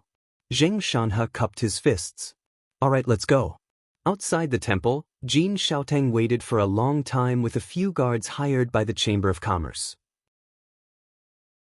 She smiled and said, Brother Yu, if you didn't come out, I would have rushed in. Soon, the opening ceremony is about to begin. All right. Everyone went to the Purple Flower Chamber of Commerce together. There were already many people outside the door. Unlike what they had imagined, there were no firecrackers, because there was no gunpowder in the Shattered Cauldron realm for the time being. This was a problem that Lin Muyu had thought about for a long time. In this era of cold weapons, if gunpowder and heavy artillery could be developed, it would probably be enough to reverse the situation. Unfortunately, Lin Muyu had walked through many mountains and seen many mines, but he had not found any trace of sulfur. There was no sulfur in this world, so naturally, it could not be made into gunpowder. After entering the Chamber of Commerce, it was indeed bustling with activity. There was an endless stream of people riding their horses into the Chamber of Commerce. A group of people dressed in luxurious clothes crowded together, commenting on the weapons, potions, and armors displayed in the Chamber of Commerce. Most of the weapons were made by Lin Muyu, but no one knew it. However, the temple and the Purple Flower Chamber of Commerce had a close relationship. The world would soon know that Lin Muyu was a master refiner. But even if they knew, there were not many people in Lanyan City who could be a match for Lin Muyu. Xiang Yu was one, but Xiang Yu did not have absolute confidence in Lin Muyu's victory. After the opening ceremony, it was time for the auction. Jin Xiaotang, who was wearing a red and white dress, gracefully walked onto the stage. She held a scroll in her hand and smiled as she announced the auction's list of items. First of all, I would like to thank everyone for coming from afar to support the Purple Flower Chamber of Commerce. The next items to be auctioned are Green Unadorned Blade, Mysterious Grade Rank 1, starting price of 3,000 Jin Lin dollars. Extreme Fire Spear, Mysterious Grade Rank 1, starting price of 4,000 Jin Lin dollars. Fire Fox Spear, Mysterious Grade Rank 1, starting price of 4,000 Jin Lin dollars. Sealing Thunder Sword, Mysterious Grade Rank 2, starting price of 2,000 Jin Lin dollars. She announced 50 weapons in a row, and her face was flushed red. The people below the stage could not hold back any longer. Someone immediately shouted, When will the auction for Dream of the Extreme Peak begin? Don't worry, Lord. Jin Xiaotang giggled. After the weapons are auctioned, it will be Dream of the Extreme Peak's turn. Thus, the process proceeded smoothly step by step. There were still too many rich people in Lanyan City. Moreover, there were also quite a few rich people from Heaven's Pivot Province, Earth Star Province, and other provinces. A few mysterious grade rank 1 weapons were auctioned for a high price of over 50,000 Jin Lin dollars. This made Jin Xiaotang extremely happy. When it came to the auction of Peak of Dreams, it caused an even bigger uproar. The first bottle of Peak of Dreams was sold for 14,000 gold kin coins, and the second bottle was sold for 13,200 gold kin coins. On the second floor of the auction, Lin Muyu, Wei Chou, Qin Yan, and the rest were watching the auction with great interest. In the past, it was the Imperial Capital Chamber of Commerce that earned money. But this time, it was all their own profits. Qin Yan narrowed his eyes and said, "Big brother, look at that person in black who just bid for a bottle of Dream of the Extreme Peak. Looking at his attire, he should be from Lingnan. Could he be a spy from the Iha Empire? Do you want me to take him down?" "No need." Lin Muyu shook her head. "Even if he's from the Iha Empire, he can't make a move here. The Purple Flower Chamber of Commerce is a merchant. Moreover, there are still merchants traveling between Lingnan and Lingbei to this day. So there's no meaning in capturing people here. It will only ruin our own business." "And I understand." However, not long after, there was suddenly a hubbub of activity outside. A Longdan army camp soldier dashed up the stairs and cupped his fists at Lin Muyu. "Lord, something bad has happened. Tang Lu brought a group of 7 Seas City Defense Army and is causing trouble outside. He said that the Purple Flower Chamber of Commerce has infiltrated a spy from the Iha Empire. He wants to bring people to capture them. Our people are almost unable to stop them." "Tang Lu." Lin Muyu gritted her teeth and said, "Go, follow us out to take a look. Don't let Tang Lu's people disrupt the order of the Chamber of Commerce." A group of staff from the Longdan army camp and temple followed Lin Muyu downstairs and took a detour to the entrance of the Chamber of Commerce. Sure enough, Tang Lu brought around 300 city defense army soldiers and was causing trouble outside. They were almost at the point of drawing their swords. "Stop!" Lin Muyu shouted in a low voice. She walked forward with a slight smile and cupped her fists. "This subordinate greets the Marquis of Lingbei." Tang Lu also smiled and cupped his fists. "Tang Lu greets the Grand Deacon. I didn't know that the Marquis would grace us with his presence. No need to be polite." Tang Lu waved his hand and said with a slightly respectful expression, "Grand Deacon, I just received a secret report saying that a spy from the Iha Empire of Lingnan has infiltrated the merchants and entered the Purple Flower Chamber of Commerce. So, I immediately led the City Defense Army to capture him. I hope that Grand Deacon can let them pass. I am carrying out official duties." "Official duties?" Lin Muyu raised her brows and said with a smile, "As far as I know, the Imperial Army is responsible for the safety of the city. I dare not trouble the Marquis of Lingbei's City Defense Army. Why is it this time?" Tang Lu said, "A spy from the Iha Empire has infiltrated Lanyan City. This is no small matter, so the City Defense Army has personally taken action." Wei Chou couldn't help but sneer. "Marquis, the temple is responsible for the safety of the Purple Flower Chamber of Commerce. There is no need for the City Defense Army to interfere. Marquis of Lingbei, please return. Commander Wei Chou has quite the tone." Tang Lu laughed. "A mere commander of the Longdan army camp and a mere 1,000-man commander dares to speak to me like this?" Lin Muyu hinted with her eyes. Wei Chou cupped his fists. This subordinate was anxious just now and lost his sense of propriety. "I hope that the Marquis can forgive me." "Humph." Tang Lu said indifferently, "Grand Deacon, let them pass immediately. Otherwise, I will think that you are deliberately protecting a spy from the Iha Empire. Don't blame me for taking action." "Want to take action?" Lin Muyu slowly raised her hand and said, "Everyone from the Longdan army camp and the temple, prepare for battle. Whoever dares to make a move against us will be killed without mercy. I will bear all responsibility after this." Wei Chou and the rest raised their longbows one after another. Qin Yan also drew his fire serpent spear. The dragon scale armor coiled around his body as he looked at Tang Lu with a grin. Everyone here was the elites of the Longdan army camp and the temple. In addition, there was Lin Muyu with Heavenly Emperor Cultivation. If they really took action, Tang Lu probably wouldn't even have a 10% chance of victory. At this time, Jin Xiaotang, who handled matters the softest, appeared. She gave Tang Lu a graceful lady's bow and said with a smile, "The Marquis might not know, but the owner of this Purple Flower Chamber of Commerce isn't me, Jin Xiaotang, but someone else. It's just that because of her, the Purple Flower Chamber of Commerce absolutely won't protect a spy from the Iha Empire." Tang Lu raised his eyebrows and said, "What do you mean?" Jin Xiaotang reached into her bosom and took out the Chamber of Commerce contract. With a shake of her hand, the contract swiftly unfolded and she said with a smile, "Marling, please take a good look. The owner of the Chamber of Commerce is Her Highness, Empress Qin Yin. This contract has Her Highness's personal signature and the Empress's seal. If the Marquis suspects that we are sheltering a spy, then it's the same as suspecting that Empress Qin Yin is sheltering a spy." Immediately, the group of soldiers behind Tang Lu all knelt down and shouted, "Long live the Empress!" Tang Lu was also startled. He gritted his teeth and said, "Lin Muyu, consider yourself formidable. Let's go." The city defense troops came quickly and left quickly as well. What the hell is this Tang Lu up to? Lin Muyu frowned. Jin Xiaotang smiled and said, "Brother, you might not know, but the Dragon Search Chamber of Commerce, which has the most business in Lanyan City, is actually backed by Duke Lan.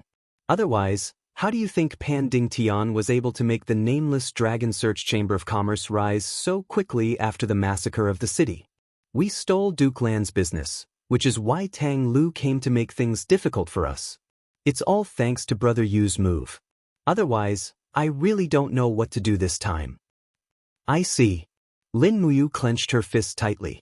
It seemed like the Purple Flower Chamber of Commerce still had a long way to go to unify the economic lifeline of Lanyan City.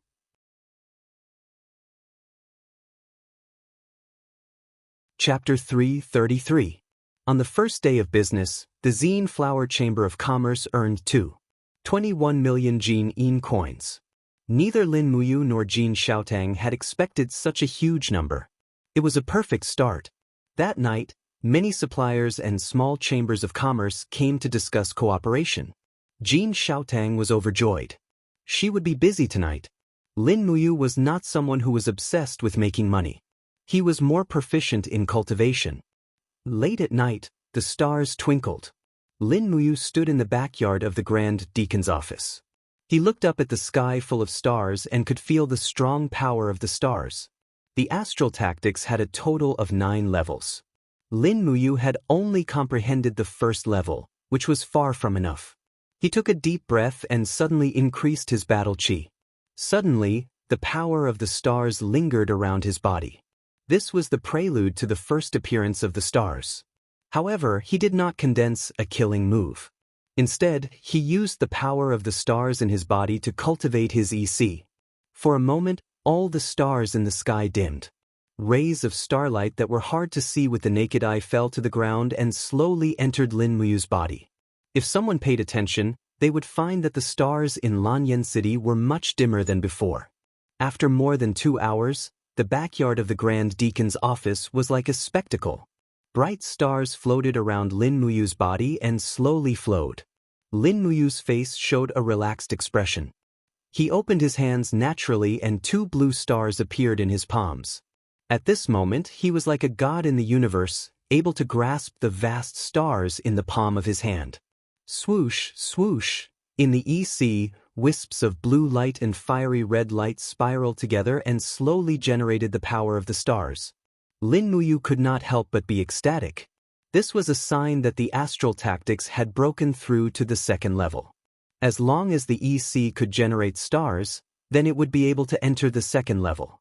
The condensing of stars in the EC, as the name suggested, was actually a kind of spiritual power. The integration of the power of the stars into the spiritual power was a higher level of martial arts. Fortunately, Lin Muyu had cultivated the spiritual pulse technique for many years, and her soul was already very strong. Just like that, rays of stars condensed in Lin Muyu's E-High. Her spiritual perception also appeared in her E-High. Lin Muyu looked up and saw that there were more and more stars in her Yi. It was as if all the stars in the sky were contained in her Yi. Swish, swish, swish. A blazing sun hovered in the sky above the sea, and at the same time, 8 small stars hovered around it. This was the solar system? Lin Muyu was shocked. It was indeed the solar system. This was probably the solar system created by the star tactics with her deep consciousness. In the blink of an eye, the distance in the Yi quickly increased, and the solar system became smaller and smaller. It disappeared in the brilliant galaxy and was replaced by the even more majestic Milky Way. The Milky Way was so bright that Lin Muyu was stunned. He could even feel the strong power coming from these stars. It was so powerful that it was the power of the stars that humans could not truly control. Soon, the Milky Way became smaller again and was replaced by a vast nebula. The stars in these nebula were like flames that quickly condensed and fell from the sky, falling directly on Lin Muyu's spiritual body. Lin Muyu could not help but tremble. His body seemed to be on fire. Was this the myriad world stars tempering his body and soul? The endless pain was like cutting his heart and flesh. Lin Muyu could not help but curl up there and wail. Every inch of his skin was being burned and tempered by the star fire. But he had to get through this, otherwise the breakthrough of the star tactics would fail. As the 7 luminaries demon emperor said, the star tactics was more mysterious than the 7 luminaries. This also meant that the cultivation of the star tactics was more difficult than the 7 luminaries. It was millions of times more difficult. After an unknown amount of time, the pain in Lin Muyu's body finally slowly disappeared. The myriad world stars in his Yi slowly circulated, nourishing his soul. He took a deep breath and his spiritual sense flew out of his Yi. He slowly opened his eyes and found that the sky was already bright. The sky was bright. Unknowingly, he had cultivated for an entire night. At the same time, there seemed to be a force in his palm that could not be released.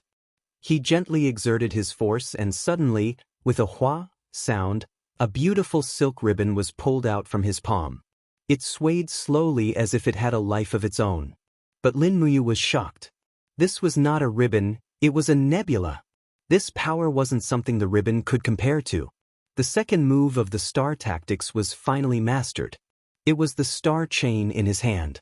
Whether it was toughness or attack power, it was very scary. Lin Muyu did not even dare to fully release it because the explosive power was too strong. He did not want to personally destroy the rebuilt holy sanctum. He slowly withdrew his strength and the star chain like a ribbon seeped into his body. But Lin Muyu also noticed that there was a blue flame lingering around his body. It was the star flame. He was extremely happy. He was worried that there was no stronger flame in the crafting treasure cauldron, and this star flame actually came to him. Tonight's cultivation of the star tactics was a buy one get one free deal. He quickly took out the crafting treasure cauldron and carefully moved the remaining star flame in his body and on the surface of his body into the crafting treasure cauldron, and then slowly refined it. The star flame was not the fire of the human world. It was more violent than the heaven fire, so it was not an easy process to refine the star flame. He did not eat, drink, and could not stay. Until dusk, the star flame finally seeped into the 7th layer of the crafting treasure cauldron and became the 7th layer of the crafting treasure cauldron. Lin Muyu let out a sigh of relief and said loudly, "Guards, bring me my dinner." "Yes, Grand Deacon." The guards who did not dare to disturb his cultivation were finally relieved. It was good that the Grand Deacon was willing to eat, at least he would not starve to death. The dinner was very sumptuous. There was a roast chicken, a braised pork knuckle, and a big bowl of rice. It seemed that the kitchen knew that Lin Muyu, the Grand Deacon, needed nourishment after cultivating for a whole day. It was not easy to have such a meal now. After all, Lanyan City was no longer the Lanyan City it was 3 years ago. After the Iha nation invaded, they burned and massacred the villages and small cities along the way, turning thousands of miles of fertile land in Lanyan City into wilderness. 2 years ago, many people starved to death in the barren land, and now it was not much better. Many people starved. The imperial capital was prosperous, but starving people could be seen everywhere outside Lanyan City. Even the Empress, Qin Yin, was already frugal. Naturally, Lin Muyu was embarrassed to be extravagant. Otherwise, he, who was so hungry that he was about to die, could swallow a whole wild boar. After dinner, he practiced a set of demonic soundboxing to help with digestion. After cultivating the second level of the star arts, he did not feel sleepy at all and continued to cultivate. Once again, he took out the treasure refining cauldron and placed the broken sword left by the 7 luminaries demon emperor into the treasure refining cauldron. Streams of star flames spurted out, surrounding the broken sword and slowly turning it in the air. The flames burned fiercely. This time, from the beginning, Lin Muyu felt the possibility of refining this broken sword. The 7 luminaries demon emperor said that it was a good treasure, but what kind of treasure was it? After refining for nearly 6 hours, it was late at night. Finally, the surface of the broken sword slowly melted. The dust fell gently, revealing the true appearance of the sword. Lin Muyu saw a word on the hilt. It was vaguely the word, "E." What did it mean? Did it mean that this sword would stand tall and never fall? This was a bit too ridiculous. Forget it, I'll refine it first. Her spiritual sense slowly seeped into the broken sword, guiding the fire refining cauldron to continue refining the sword. At the same time, Lin Muyu could clearly feel that this broken sword seemed to be protected by a very powerful force. It was also this force that caused the broken sword to be unable to be refined at the beginning. But now, under the burning of the star flames, this force could not even protect itself. After an unknown period of time, the surface of the broken sword slowly melted. Lin Muyu secretly rejoiced. Finally, it's refined. Not long after, the entire broken sword melted into molten iron. However, it was not a fiery red molten iron. The molten iron was actually gold. It was very mysterious. This was something that Lin Muyu had never seen before, but this was not because of the iron. This was because the molten iron was only 10,000-year dark iron. It could be said to be precious, but it was not rare. But what should she do next? Lin Muyu was in a dilemma. Before the 7 luminaries demon emperor left, he had told her to refine this broken sword and then fuse it with her bloodline. But how was she going to do that? He frowned and continued to refine the molten iron. After an unknown period of time, waves of true yuan suddenly separated from the boiling molten iron. Yes, it was this golden true yuan. Come on. Lin Muyu let out a low grunt and stretched out her left arm, allowing the molten iron to baptize. At the same time, the golden true yuan slowly seeped into Lin Muyu's arm. Suddenly, she felt a sharp pain. It was a pain that burned her soul. F***ck, he almost couldn't help but moan. He hurriedly condensed his soul to protect his spiritual sense from being damaged. The golden true yuan seeped into her bloodline at a visible rate. Did this mean that it had fused with her bloodline? Slowly feeling it, it seemed that there was a kind of power surging in her bloodline. At the same time, the golden light around her body shone brightly. The purple gold-gourd martial spirit came out of her body. It seemed to be resisting something. It appeared again. Last time, the purple gold gourd was resisting Buhai's flame wolf martial spirit. What was it resisting now? But this time, the resistance was ineffective. The vigorous power in her body was like a gangster in a nightclub. Ignoring the golden gourd's resistance, it entrenched itself in Lin Muyu's body. This process lasted for nearly 5 hours. Finally, Lin Muyu's body went limp. She knelt on the ground. It was as if all the strength in her body had been sucked dry. When she looked inside her ihai, she found that there was not only the purple gold gourd. There was another golden light slowly lingering in her body. What was that? Lin Muyu was shocked. She hurriedly opened her palm and let out a low grunt, summoning her martial spirit. Buzz. The golden light shone brightly. A golden chain broke out of her body and lingered around her arm like a god. Lin Muyu was stunned for a moment. God-binding lock. The 7 luminaries demon emperor's final gift was actually the God-binding lock martial spirit.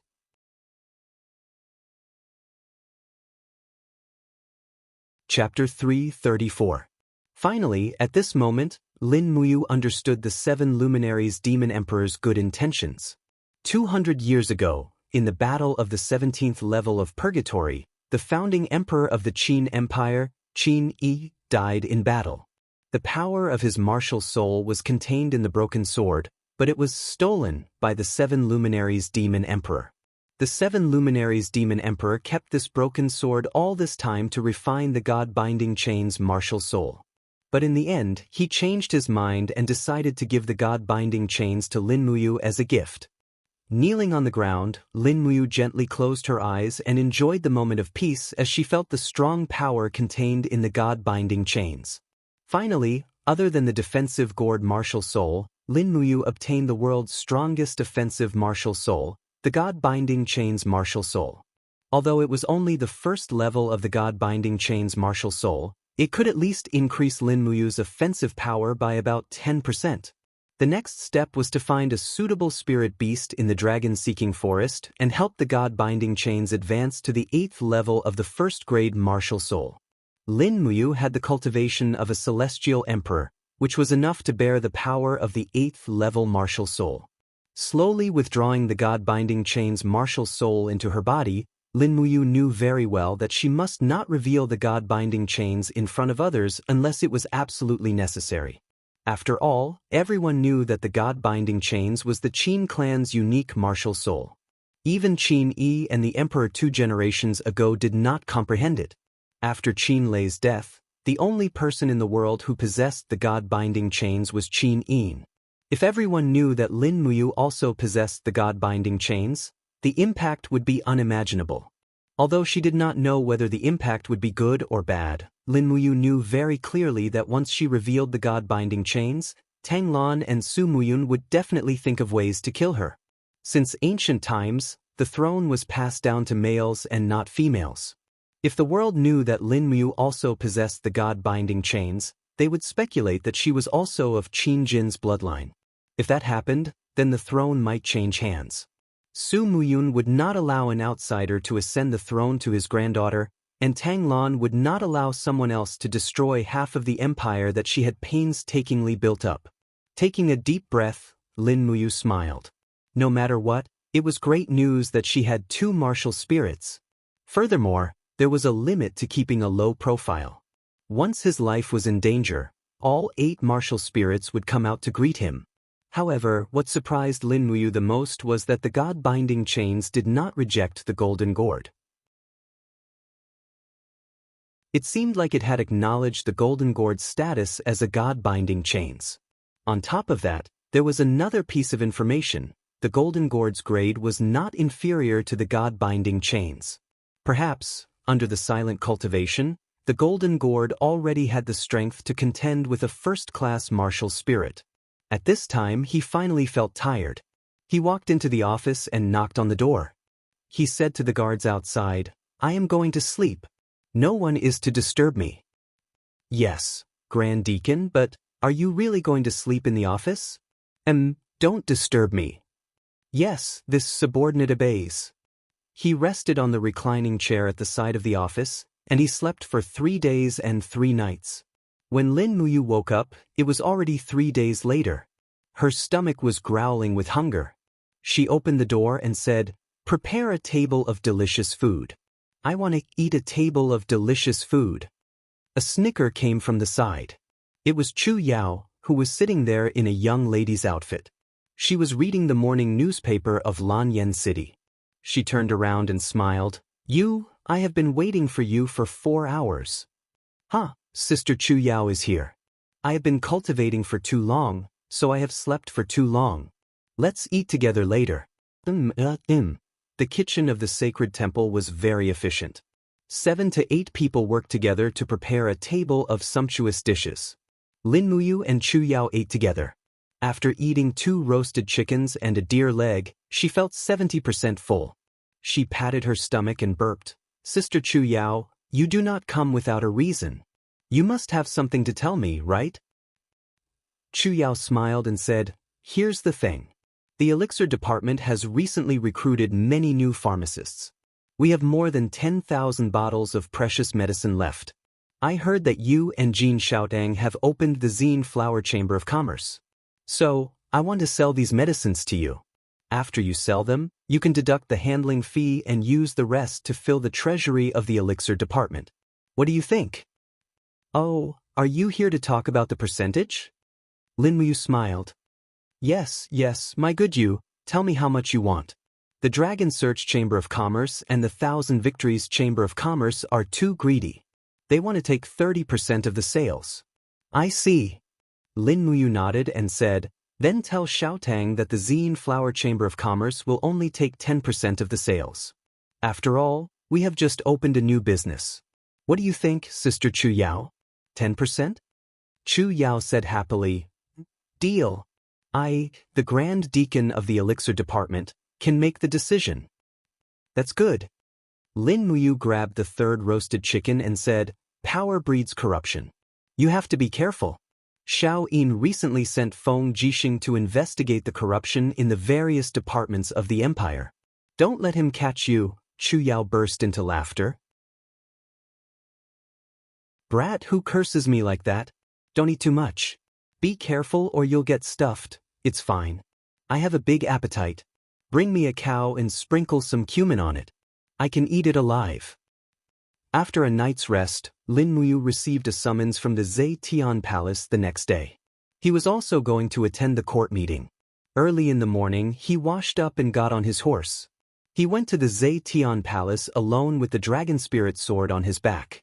He had already changed into a brand new Grand Deacon's armor. It was not much different from the original, but there were many floating gems embedded around the armor.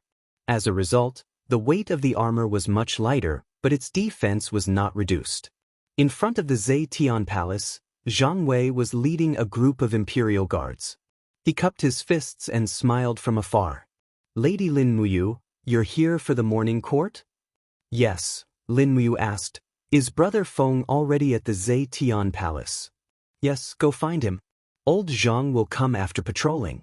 All right. Stepping into the Zetian Palace, Lin Muyu found it difficult to find her position. She did not have a military rank and was only a Grand Deacon. This position was not listed in the Empire, so it was slightly awkward. You over here. Fortunately, Feng Jixing called out to him from afar and let him stand beside him.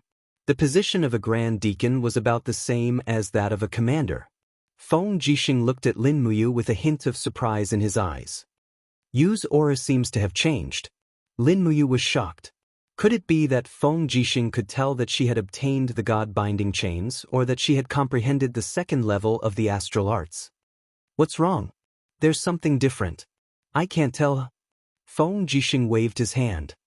Let's not talk about this. I have something to tell you. Oh, what's the matter, Brother Feng? I want to borrow someone from you. Who? Feng Jixing scratched his head awkwardly. Look, other than me, the rest of the Imperial Guards are all boorish people like Zhang Wei and Xiahou Sang. They are as boorish as you want them to be. There's not a single one who is meticulous. However, the Imperial Guards have 20,000 people, so we need a strategist who can take charge. So, Brother Feng wants to borrow a general from you in the Longdan army camp. Lin Muyu knew that things were bad the moment she heard this. F***ck, don't tell me you've fallen for Luo Yu? Ha, it's Luo Yu. Feng Jixing hugged Lin Muyu's shoulder intimately. He smiled. There's no need for us to be so formal. Look, the Longdan army camp only has 1,000 people now. It can't be expanded in a short period of time. Moreover, the Longdan army camp now has Fengxi and Qin Yan. There's also Wei Chou, the commander who's skilled in both the pen and the sword. Take pity on your brother Feng. The people under me are really useless. How about this? You lend Luo Yu to me, and I'll give you a jar of good wine from the cellar at home. What do you think? At the side, Luo Yu was also listening. She widened her eyes. Sir, you mustn't do that. Lin Muyu also knew that Feng Jixing was lacking people. Moreover, Luo Yu could indeed do well in the Imperial Guards. However, she was extremely reluctant. You want to bribe me with a jar of wine? 2 jars. Feng Jixing lamented. I can't give any more. I only have 2 jars of good quality flowery wine. All right then. Lin Muyu nodded and smiled. Luo Yu, you can go to the Imperial Guards and become a deputy commander. At least you'll be able to command over 10,000 people. At least you'll have a better future than you are now in the Longdan army camp. Luo Yu's tears were about to fall. Sir, you don't want me. How can someone exchange me for just 2 jars of wine? It's all right. You heard what Brother Feng said. I'm only borrowing. In the future, when the Longdan army camp needs you, I'll take you back. All right then. Luo Yu didn't feel good. At this moment, the court officials surrounded Qin Yin and walked into the main hall. A loud voice said, If there's something, report to the throne. If there's nothing, the court is dismissed. Immediately, Tang Lu stood out from the crowd and said, Your Highness, I have a plan. Yes, Markeling Bei, please speak. Qin Yi nodded and smiled. Tang Lu bowed again and said, Ever since Your Highness ascended to the throne, the country has been prosperous and the people have been at peace. All military power and positions have been restructured. The previous military ranks have also been reinstated. Only Sir Lin Muyu's State Protector General's ribbon has not been returned to the Ministry of War after he returned to Lanyan City. Therefore, I believe that this matter should be treated equally. We can't break the rules because of anyone. Sir Lin Muyu, please return the State Protector General's ribbon to the Ministry of War Minister immediately. Feng Jixing raised his eyebrows and said, Marquis Lingbei doesn't care about the tens of thousands of Iha soldiers in Lingdong province. Instead, he cares about the general's ribbon in Lin Muyu's hands. Marquis Lingbei is really ambitious and worried about the country and the people. Tang Lu's face was ashen. He was ridiculed to the point of being embarrassed and didn't say anything. Qin Yin pursed her red lips and said after a few seconds, The State Protector General's ribbon was bestowed by Imperial Father to Brother Yu. I think, Your Highness. Su Muyun interrupted Qin Yin and said, Your Highness, please act according to the rules. Lin Muyu's gaze turned cold. Was Su Muyun so arrogant that he dared to interrupt Qin Yin's words? He strode forward and took out the State Protector General's ribbon from his Jianghu pouch. He handed it over to the Ministry of War Minister Xueling and turned around to look at Su Muyun with a gaze as sharp as a sword. He said, Duke Yun is indeed a loyal and honorable old official. Your honest words are so direct that you interrupted Your Highness. If we didn't know that you are Duke Yun, we would really think that you are not an official but the retired emperor. Su Muyun's face turned cold. Lin Muyu, are you mocking me? I don't dare. Lin Muyu cupped her fists and said, Duke Yun is a 3-generation meritorious official and an important official of the empire. I only revere you and have no other intentions. Su Muyun was so angry that his face turned purple. At this moment, Tang Lan, who was not far away, cupped his fists and said, Your Highness, this old official thinks that we should reduce the number of participants in the court meeting. Officials who are not related to government or military affairs need not participate in the court meeting. Is Duke Lan chasing me out of the court meeting? Lin Muyu smiled faintly and said, I'm the Grand Deacon of the Sacred Hall and the adopted son of the late Emperor, Qin Jin. Apart from Qin Jin and Her Highness, no one else has the right to make me leave Zetian Hall. Tang Lan looked at him calmly and did not say anything.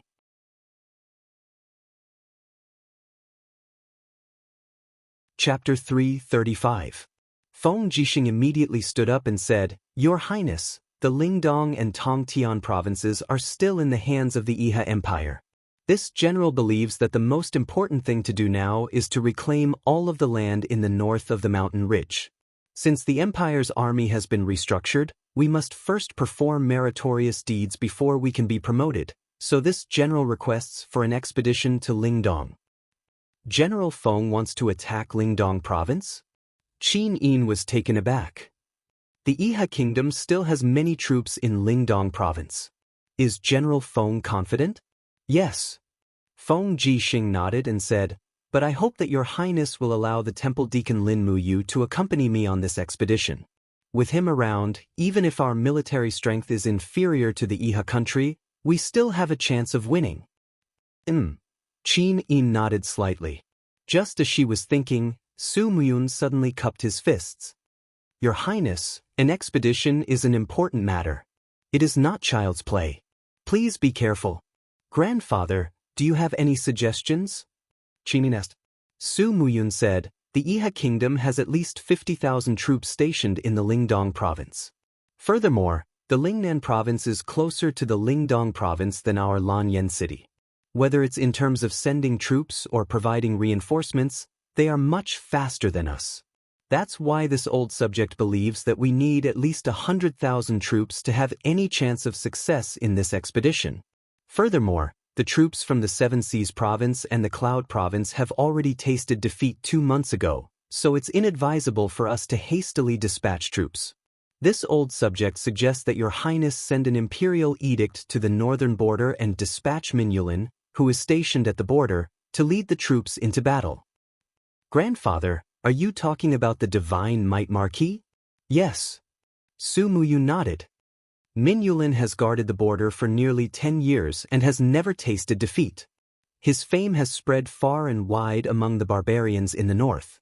The Fire Halberd city he guards has more than 70,000 troops, and he is said to be the most capable warrior in the empire.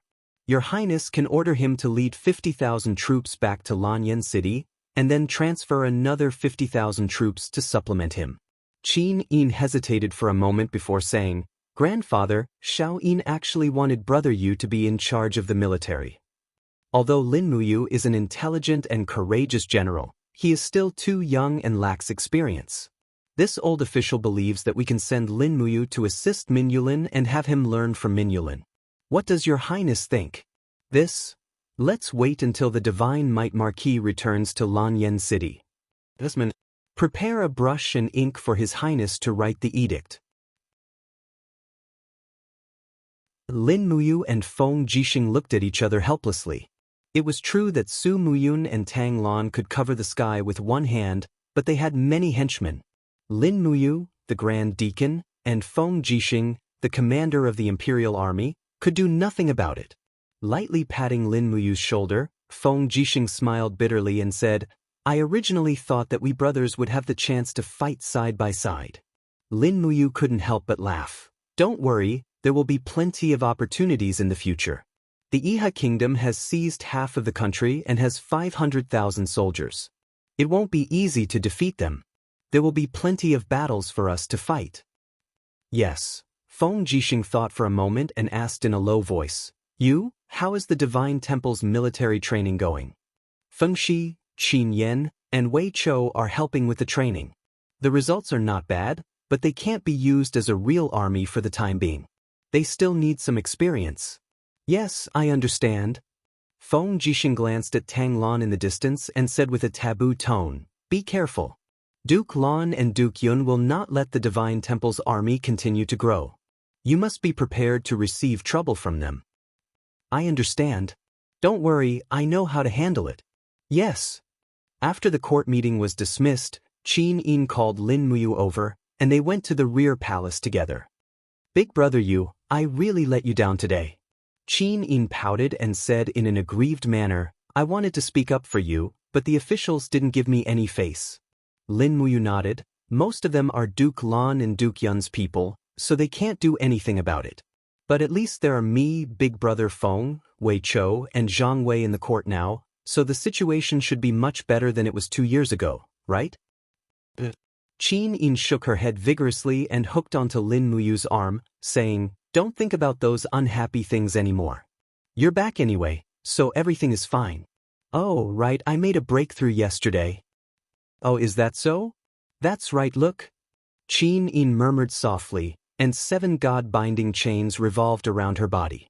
Her battle energy quickly condensed into a suit of battle armor to protect her graceful and alluring body.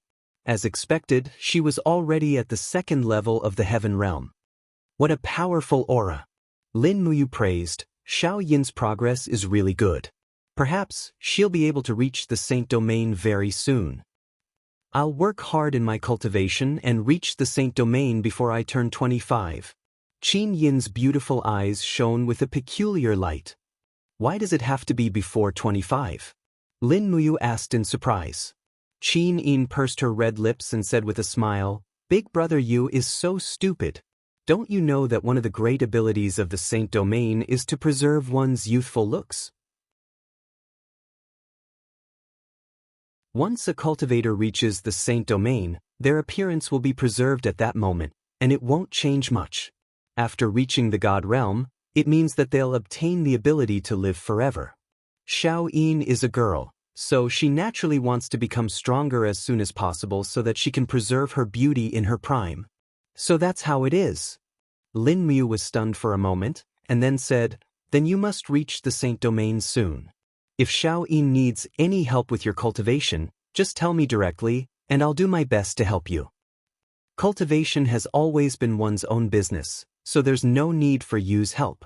Qin Yin said with a smile, "I plan to persuade Grandpa to let me reorganize the Imperial Guard in a few days. After all, the Eagle Nest camp still needs to collect the spirit stones and other things that Zetian Palace needs." Reorganizing the Imperial Guard is a good thing. Lin Muyu nodded and said, "The Imperial Guard is the army that truly belongs to the Emperor. It's a pity that almost all the previous Imperial Guard have died in battle." "What a pity." Qin Yin tugged at his hand. "Don't be sad, everything will get better." Lin Muyu couldn't help but want to laugh. She actually let Qin Yin comfort her, so she stood up and said, "Xiao Shi has already returned to Demon Subduing Pass, and there's nothing important waiting for Minulin to come over these few days. I've decided to enter the dragon-seeking forest to cultivate for another 10 days or so. During this time, Xiao Yin, you must take good care of yourself. Also, I'll temporarily let the Longdan army camp enter Zetian Palace to act as a guard, okay?" Okay, but I don't know if Grandpa will agree. Don't worry, just give me an imperial edict, and the Longdan army camp will immediately set up camp in Zetian Palace. Regardless of whether he agrees or not, we can't continue to be weak, or we'll only be able to rely on others. At dusk, after making arrangements for the Divine Temple and the Longdan army camp, Lin Muyu left the city in light gear. He put on a chivalrous outfit and spurred his horse out of Lanyan City, heading straight for the dragon-seeking forest. He didn't tell Qin Yin why he was going to the dragon-seeking forest. He couldn't just tell Qin Yin directly that he was going to cultivate the god-binding chains, could he? As he spurred his horse forward, he looked inside his Yi and found that the two martial souls in his Qi were actually living in harmony with each other. The golden gourd glowed with a thick luster and slowly rotated, while the god-binding chains shone brighter, like the bright moon in the night sky hovering around the golden gourd. With the two martial souls coexisting, the increase in strength brought by them was naturally stronger. Lin Muyu even felt that the strength of his battle energy was no less than that of the first heaven of the Saint region. Perhaps the only thing he lacked was the domain ability of the Saint region, but his 7 luminaries' profound force could break through the suppression of the domain. Coupled with the strength of his battle energy, Lin Muyu wouldn't be at a disadvantage even if he were to face an expert at the first heaven of the Saint region. After comprehending the star arts, he was even more confident that he might be able to defeat an expert at the first heaven of the Saint region. Looking at the entire northern territory of the Qinling Mountains, there should be no one who could defeat Lin Muyu in terms of martial strength. Perhaps Xiang Yu was one, but his and Lin Muyu's odds of winning were at most 50-50. As Lin Muyu continued to cultivate the star arts and advanced by leaps and bounds, Xiang Yu was afraid that he would soon be no match for him. Absolute strength was the biggest reason why Lin Muyu could confidently and boldly enter the dragon-seeking forest to cultivate alone. Tang Lan and Su Muyun wanted to get rid of Lin Muyu quickly, but they didn't have anyone under them who could absolutely kill Lin Muyu. It was inconvenient to mobilize thousands of troops, so they could only let this thorn in their side continue to stay in Lanyan City. After midnight, he entered the depths of the dragon-seeking forest and released his spiritual perception. Using the spirit pulse technique, he sensed every blade of grass and every tree in the surroundings. Not long after, strong fluctuations appeared in the domain of the spirit pulse technique. There was a fire-type spirit beast sleeping in a cave. Judging from its strength, it should be a spirit beast around 2,000 years old. Chu Chu had long taught Lin Muyu that taking shortcuts was the biggest taboo in the cultivation of the martial soul. It must be done step by step. Currently, the God-binding lock was only at the first level and was very immature. Tempering a beast spirit that was too powerful could easily cause harm to the martial soul. Instead, it would take twice the effort for half the result. Therefore, a spirit beast that was 2,000 years old should be quite suitable for the God-binding lock. Clang! Pulling out the dragon spirit sword, he flipped off his horse and walked over. He stopped in front of a cave but didn't enter. Instead, he quickly activated his battle energy and a milky white battle energy radiated from his body. As expected, the spirit beast in the cave sensed this power. Accompanied by a roar, a flame ironback bear covered in raging flames rushed out. Roar! It raised its sharp claws and slashed heavily at Lin Muyu. Pang! Sparks flew in all directions. Lin Muyu's arm was actually slightly numb from the impact. Good heavens! The strength of a bear is indeed the king of the forest. Lin Muyu didn't let the flaming ironback bear suffer too much pain. She made her move before it pounced on the bear for the second time. She raised her left hand lightly, and a ray of starlight condensed before she struck the ironback bear's chest. Star Arts, First Form, Initial Starlight. Pooh! The powerful starlight pierced through the thick bark of the flame ironback bear and directly crushed its heart.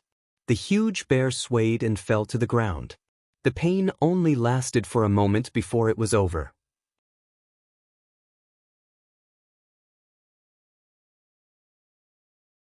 Chapter 336.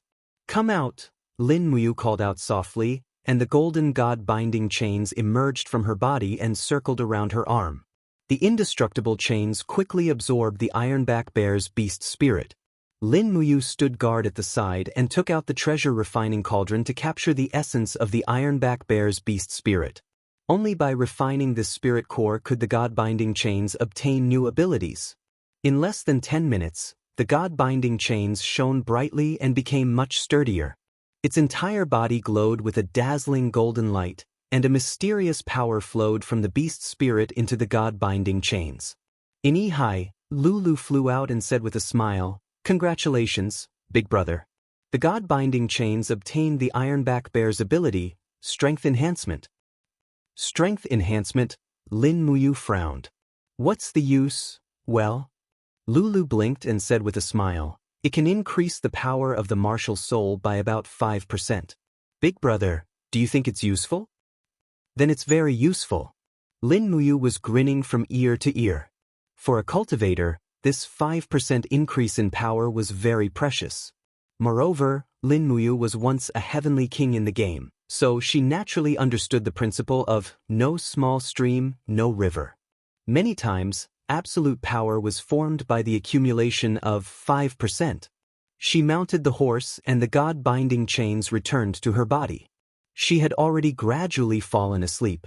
It had absorbed too much power and needed to digest and absorb it. This process could be completed in about 1 to 2 hours, so there was no hurry. Just as she was about to leave, she suddenly remembered something. She immediately dismounted and used the dragon spirit sword to dig out the ironback bear's spirit stones. They were all good stuff. Things were different now. When Lin Muyu entered the dragon-seeking forest, she always thought about the ecological balance. Now was a critical period, and every spirit stone could bring wealth. This wealth could be converted into power, status, and military strength. Don't underestimate a mere 2,000 fire-type spirit stone. If it was made into a weapon, it could be sold for around 10,000 Jianghu coins. This amount of money could be used to create 10 top-notch heavy cavalry. Over the next few days, Lin Muyu continued to roam the dragon-seeking forest.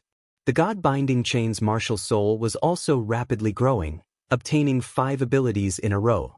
It had now become a 6-layered god-binding chains, level 1 ability, Strength Strengthening, increases the martial soul's power by 5%, originating from the 2,000 fiery ironback bear.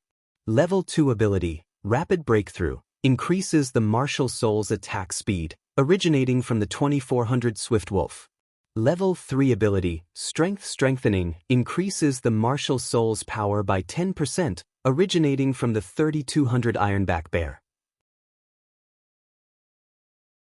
Level 4 ability, Penetration, increases the martial soul's power by 10%, originating from the 4,000 pangolin.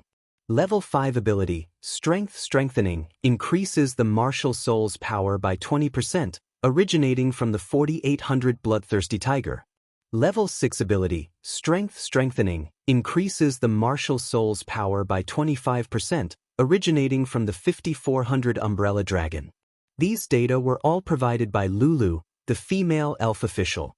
As for whether it was reliable or not, no one knew. All in all, the 6-layered god-binding chains had already increased the martial soul's power by a terrifying 60%. This also meant that as long as Lin Muyu summoned the god-binding chains, the strength of his battle chi would increase by 60%. This was probably why the god-binding chains was ranked as a first-tier martial soul.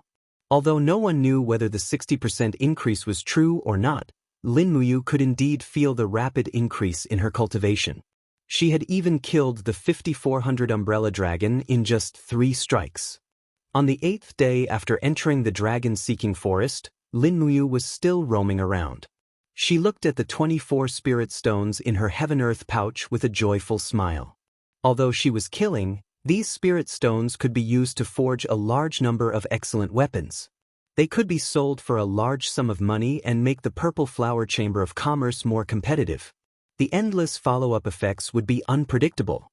Beside the warhorse, Icatosaurus twisted its huge body and slowly followed Lin Muyu. Icatosaurus's mission this time was to devour the bodies of spiritual beasts. It had a huge appetite and looked as if it wanted to eat everything in the world. However, after Lin Muyu stopped it, the little dragon finally stopped eating spirit stones. After all, there was a limit to its absorption capacity. Eating too many spirit stones would be a waste.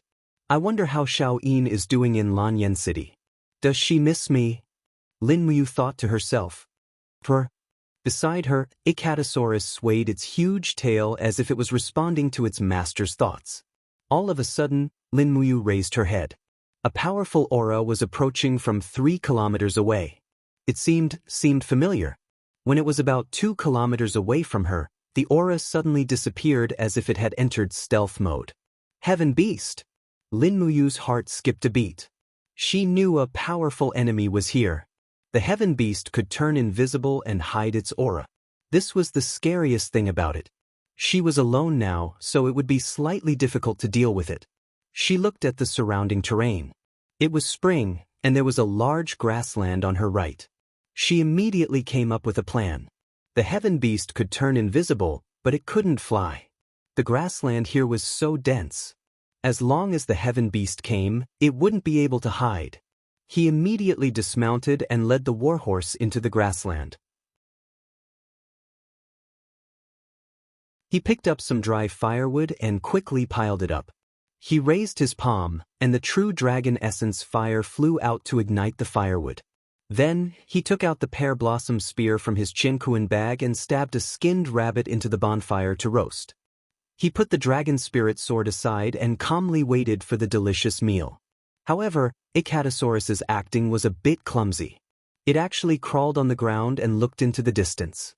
The red crystal scales all over its body slowly stood up.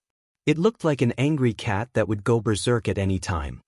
Not long after, the grassland in the distance rustled and fell down. The Heaven Beast was here. Lin Muyu wasn't in a hurry to attack. When she was less than 20 meters away from the Heaven Beast, the golden gourd suddenly emitted a radiance. Swish, swish, swish, swish. Golden gourd vines broke out of the ground and wrapped around the area. Instantly, the Heaven Beast's blood-red body appeared. With a furious roar, it swung its sharp claws and tore the gourd vines apart. Today's Lin Muyu was no longer the Lin Muyu of the past. His speed was even faster than the Heaven Beast.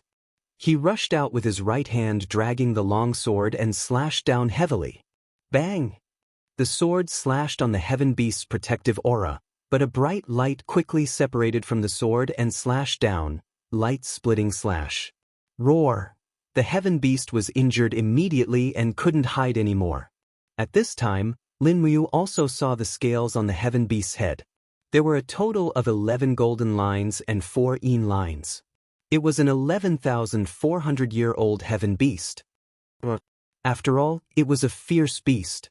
The moment its head was cut open, it tilted its body and swept its sharp claws toward Lin Muyu's abdomen. It wanted to instantly cut open the intestines of this cunning opponent, Lin Muyu. Unfortunately, Lin Muyu was far more cunning than the heaven beast imagined. The walls of the gourd quickly condensed in front of her chest. With the power of the battle armor, it was very powerful. With a bang, the heaven beast's sharp claws tore open the outer layer, but it couldn't hurt Lin Muyu at all. Instead, Lin Muyu borrowed the force to turn around and jump up.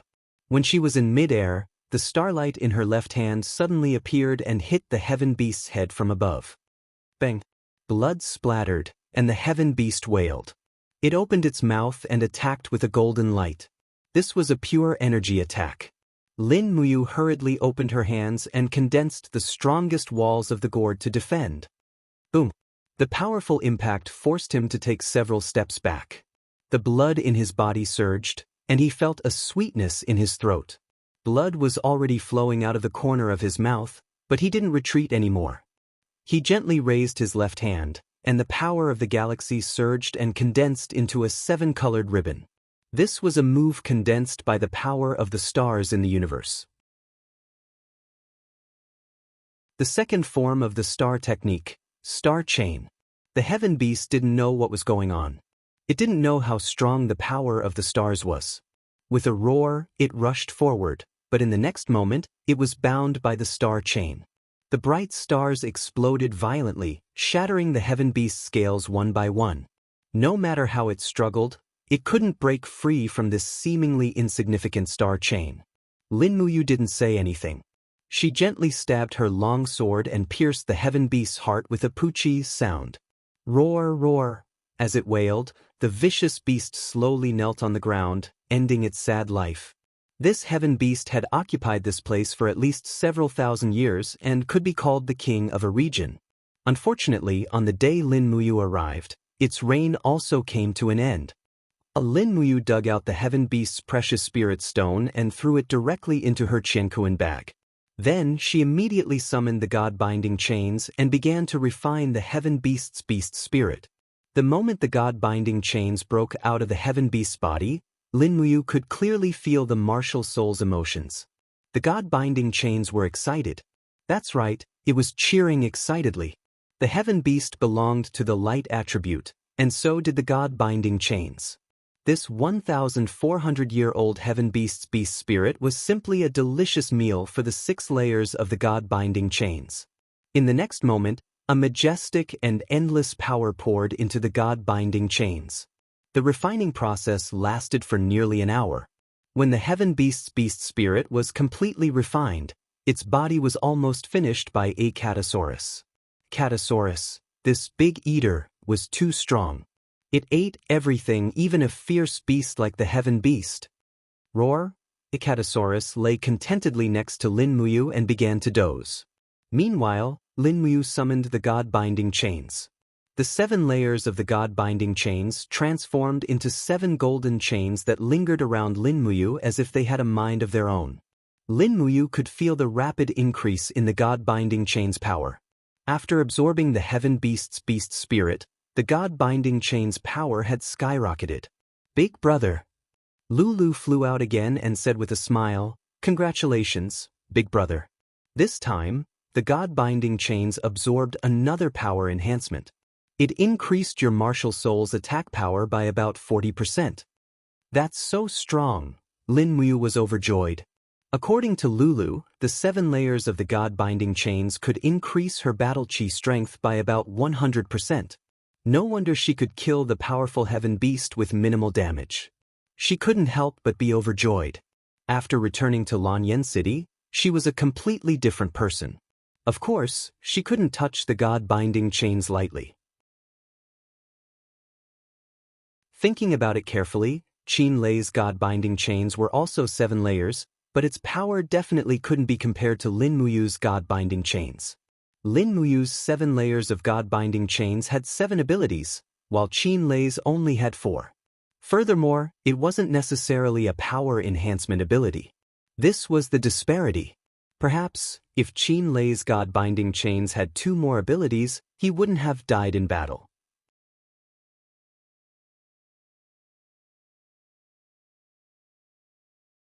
Chapter 337. On the 9th day after entering the dragon-seeking forest, Lin Muyu was already on her way back. However, she still hadn't found a suitable spirit beast to help her evolve the god-binding chains to the 8th level. Spirit beasts below 8,000 years old were too weak to be worth it, and spirit beasts above 8,000 years old were not easy to come by. She could only search slowly. Flap, flap, flap. In the air, the sound of flapping wings could be heard. It was a messenger bird that landed lightly on Lin Muyu's shoulder. She took out the letter and saw that it was from Qin Yin of the Zetian Palace. You, Marquis Minyulin, will return to Lanyan City in 3 days. You should come back early too. Xiao Yin misses you. Lin Muyu looked at the meaningful handwriting and couldn't help but feel warmth in her heart. She smiled. Beside her, the Acatosaurus seemed to understand its master's thoughts. It used its head to nudge Lin Muyu's leg, then rolled on the ground happily, as if saying, "I miss Her Highness too." Lin Muyu looked at it in annoyance and smiled. You only know how to eat.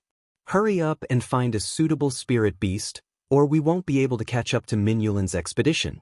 The little dragon immediately looked at its master and stuck out its tongue, looking like a husky. On the way back, Lin Muyu spread the spirit pulse technique's spiritual sense throughout the forest. When it was close to dusk, they unknowingly came to a barren area. There was not even a blade of grass growing nearby, not even a low-rank spirit beast. It seemed like everything had been eaten. Further ahead was a bare mountain top, with burn marks. Another spirit beast with a long lifespan, or it wouldn't have caused such great damage. After tying up the warhorse, Lin Muyu carried the dragon spirit sword and walked over with the Acatosaurus. Not long after, a huge cave appeared in front of them. There was a raging fire inside, and it was obvious that a spirit beast was living inside. Lin Muyu quickly increased the strength of her battle energy. The golden gourd shone brightly on the surface of her body, and the 7 god-binding chains circled around her. She looked like a god of war. But at this moment, Acatosaurus suddenly crawled in front of its owner, shouting and wagging its tail, as if it was saying something to Lin Muyu. A few seconds later, Lin Muyu understood that Acatosaurus was asking for a fight. It wanted to fight the owner of the cave alone. Can you do it? Lin Muyu asked with a smile. The little dragon whimpered. It bared its fangs and brandished its claws, looking very fierce. All right then, don't force yourself. If you can't beat them, come back. Lin Muyu sheathed her sword, crossed her arms, and leaned against a rock to watch the show. Roar! The owner of the cave finally came out. It was a ferocious beast covered in flames, and its body was covered with thorns. It looked like a hedgehog on fire. Fire thorn beast, 10,000 years old, just right. Lin Muyu said lightly. The Acatosaurus roared angrily and pounced forward. A 5,000-year-old sacred dragon challenging a 10,000-year-old fire thorn beast was quite brave. The fire thorn beast's attack method was very strange. It lowered its head and rushed forward, directly using the horn on its forehead to attack. However, with a purring sound, the horn hit the red crystal scale and actually broke off. The red crystal dragon's dragon aura burst forth, and it immediately raised its claws and bit down on its opponent's head. Pooh! The one who cried out in pain was Acatosaurus. Its mouth was full of thorns from the fire thorn beast, and blood flowed freely. Roar!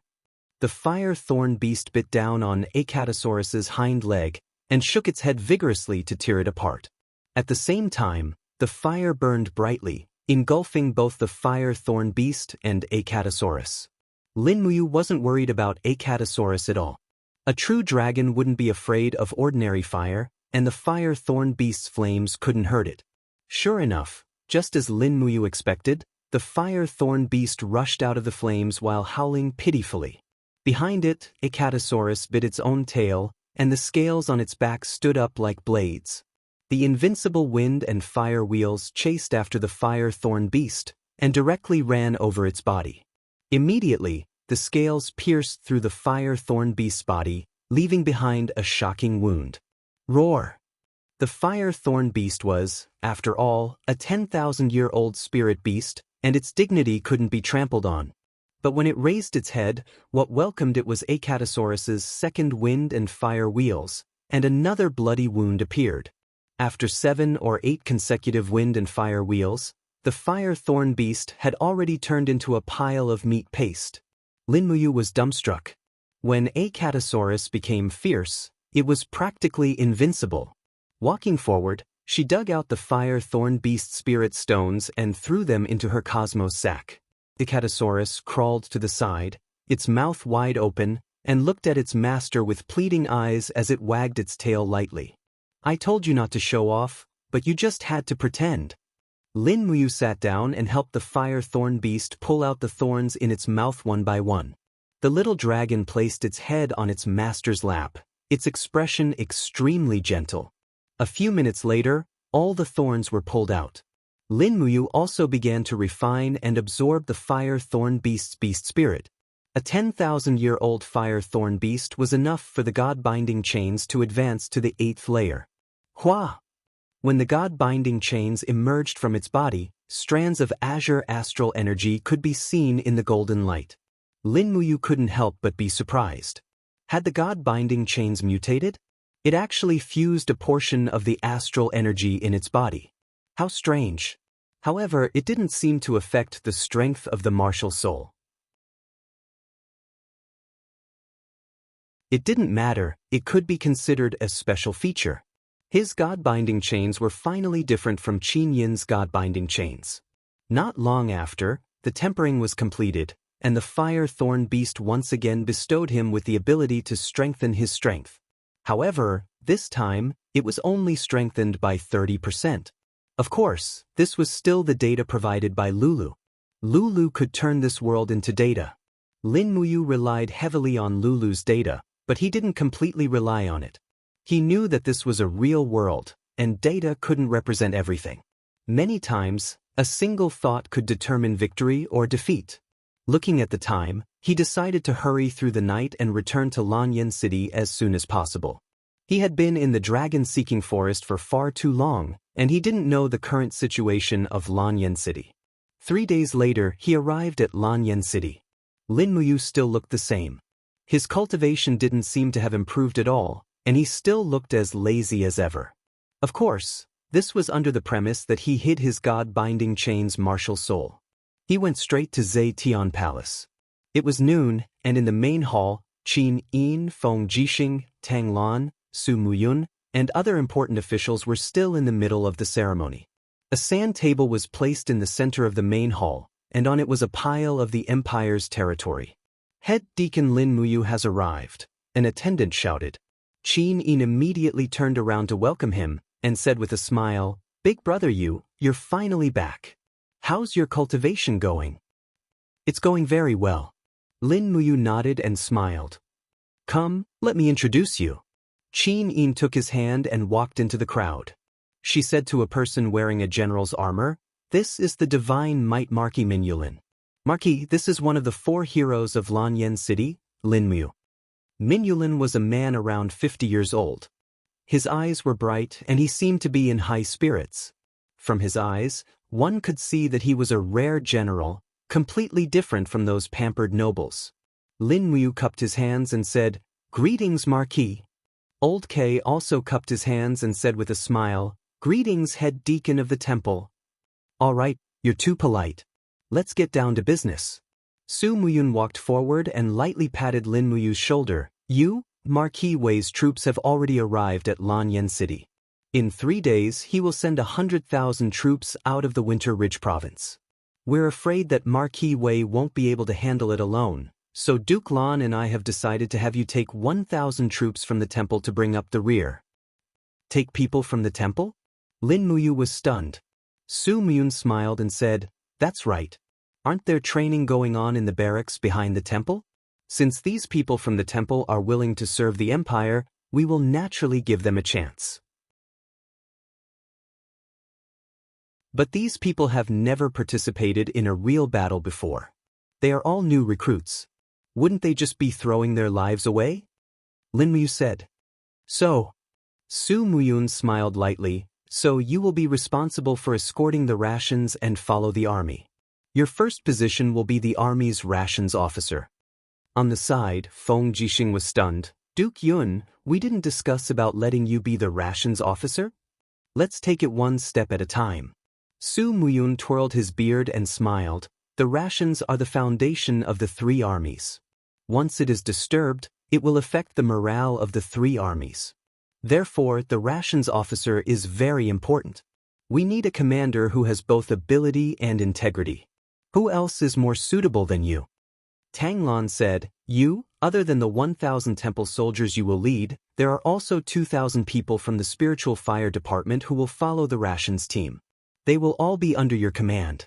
This time, you are a general with 3,000 soldiers. Don't be unduly humble. Qin Yin pursed her red lips and looked at Lin Muyu with a watery gaze. There was some hope, but also some helplessness. After a few seconds, she said, Grandfather, Duke Lan, I suggest you send an experienced general to be Big Brother Yu's deputy. Otherwise, I'm worried that he won't be able to control 3,000 new recruits by himself. That's fine. Who is willing to follow Lin Muyu? Tang Lan asked. In the crowd, Qin Yen cupped his fists and said, I am willing. Little Prince Qin Yen? Tang Lan was taken aback and said, Little Prince Qin Yen is also of the Qin bloodline and is also Duke Yuning's only son. Why don't you stay in Lanyan City and at least leave a bloodline for Duke Yuning before going to war? Qin Yen raised his eyebrows and said, I, Qin Yen, have been cultivating since young for the sake of contributing to the country one day. My life is not for the sake of carrying on the family line. Your Highness, please allow me to follow Big Brother to go to war. I need an experience. Big Brother also needs someone to advance and retreat together with him. Qin Yin's gaze flickered as she nodded and said, Qin Yen will be Lin Muyu's deputy. We will go to war together. It's decided. She said it resolutely. Tang Lan and Su Muyun had no way to refute. Feng Jixing was silent at the side, looking like he was deep in thought.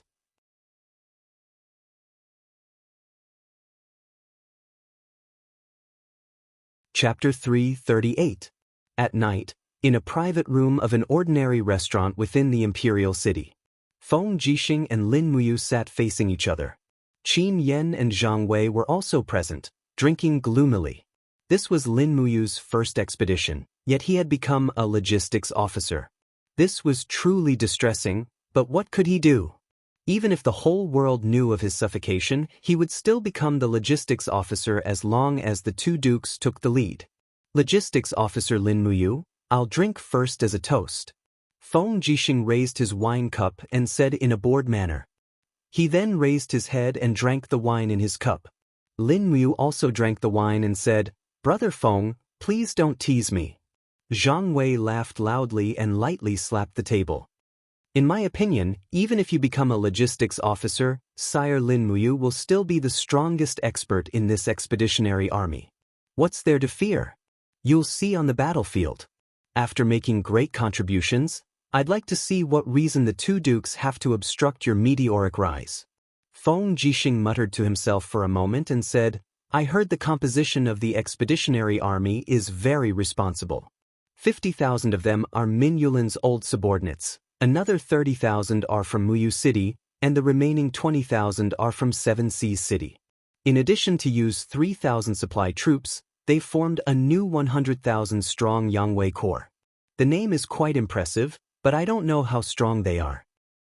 Does Brother Feng know Min Yulin? Lin Muyu asked. Feng Jixing shook his head. I've been a commander of the Imperial Guard for less than 10 years. When I arrived at the Imperial City, he was already guarding the border at Fire Halberd City, so I've never met him. However, I've heard rumors in the army that this Min Yulin has a pretty good reputation. But you must be careful. Don't bump into him. Why? Lin Muyu was stunned. Even though Min Yulin is now the Divine Might Marquis, he was born a commoner. It's said that he was a basket weaver in his early years. What he hates the most are the descendants of landowning households, those who rely on their bloodline to rise through the ranks. You're the foster son of the former emperor and also Xiao Yin's foster brother, so it's inevitable that Min Yulin will hold a grudge against you. Well, Lin Muyu filled the cup with wine, drank it up and said, I don't care so much. Anyway, I'm a grain transport officer. It's hard to say whether I can kill the people of Iha country in Lingdong province with my own hands. Besides, there are only tens of thousands of people of Iha country in Lingdong province. They may not be able to confront the Yangwei army head-on. Feng Jixing nodded and said, I think so too. The power of Iha country in Lingbei is declining day by day. Their biggest advantage is the natural stronghold of Qinling. Without Qinling, I'm afraid that the tens of thousands of iron hooves of the Qin Empire would have crushed every inch of Iha country's territory. Zhang Wei grinned and said, It seems that Lady Lin Muyu will definitely succeed this time. Not necessarily. Feng Jixing frowned and said, I always have a premonition that something is wrong. The Lingdong province is too quiet, so quiet that it's ridiculous. It's reasonable to say that the Iha nation should be able to detect it. Moreover, the Yangwei Legion has its own contradictions, and it's not a real unit. Why do you say that? Lin Muyu asked cautiously. Feng Jixing dipped his hand in some wine, drew a circle on the table and said, This is the whole Yangwei army. Half of them are Min Yulin's men. These 50,000 people are divided into 10,000 Celestial Cavalry Army, 20,000 Iron Infantry Camp, 5,000 Holy Bow Camp, and 15,000 Tomahawk Camp, all of which are commanded by Min Yulin's men. In addition, there are 30,000 soldiers of Twilight Rain City Army, commanded by Su Wenyan. Another 20,000 soldiers of Qihai City Army, commanded by Wang Shi. Finally, there are 2,000 soldiers of Spiritual Fire Division and 1,000 soldiers of Holy Palace Army. Do you know how many contradictions there are here? Lin Muyu took a deep breath and said, Duke Lan and Duke Yun don't get along well. I guess Su Wenyan and Wang Shi don't get along well, right? That's right. Feng Jixing said lightly, the generals under Duke Lan and Duke Yun are all arrogant and unruly. They treat the capital as their own home and make a lot of trouble outside. A few days ago, Su Wentian's son fought with Wang Shi's son. These two families are like fire and water. I'm not afraid of anything else, but I'm afraid that you will be wronged in such a gap. Don't worry. Lin Muyu straightened her chest and smiled slightly. It's a piece of cake. They don't dare to touch me, or I'll deal with them. Yes. Feng Jixing looked at him deeply and said, This trip won't be very smooth. You've suffered a lot. But don't worry. As long as I, Feng Jixing, am in the capital, nothing will happen. Her Highness Yin's safety will not be a problem. Then, 3 days later, we will see you off. Good. Lin Muyu looked at Feng Jixing's saber and said, The Windcutter's saber is chipped. Big brother Feng, give it to me. I'll help you reforge it before I leave Lanyan City. Really? Feng Jixing was overjoyed. I thought you forgot. Huh, how could that be? I just didn't have a suitable spirit stone to refine my soul. Now that I have it, don't worry. Leave it to me. Tomorrow, I'll send a brand new Windcutter saber to your residence. Don't send it to my residence. I'll go to the Holy Temple tomorrow morning to get it. Okay. That night, according to Lin Muyu's request, Jin Xiaotang sent a pile of 10 millennia dark steel and various forging materials to her. No one knew when Lin Muyu would return from the Lingdong province, so she had to forge a batch of fine weapons to support the Purple Flower Chamber of Commerce first. Late at night, the Holy Temple's Grand Deacon's office was blazing with light. Streaks of astral flames were whistling and spiraling in the artifact refining cauldron. Feng Jixing's Windcutter saber was placed in the cauldron. The Windcutter saber itself was made of 10 millennia dark steel. Unfortunately, the blacksmith's skills were very ordinary, and he even failed to refine it. Thus, the Windcutter saber was only a sharp saber, but it couldn't be called a divine weapon. The astral flames quickly melted the saber, and Lin Muyu added a few more pieces of 10 millennia dark steel into the cauldron. Then she used the astral flames to refine the impurities in the dark steel. Streaks of gray starlight slowly rose up, and the 10 millennia dark steel was mixed into the molten iron. After nearly 2 hours of smelting, Lin Muyu had refined the 10 millennia dark steel to its most essential state. Only then did she place the Heaven Beast's spirit stone into the cauldron. Refining the spirit stone took nearly another hour.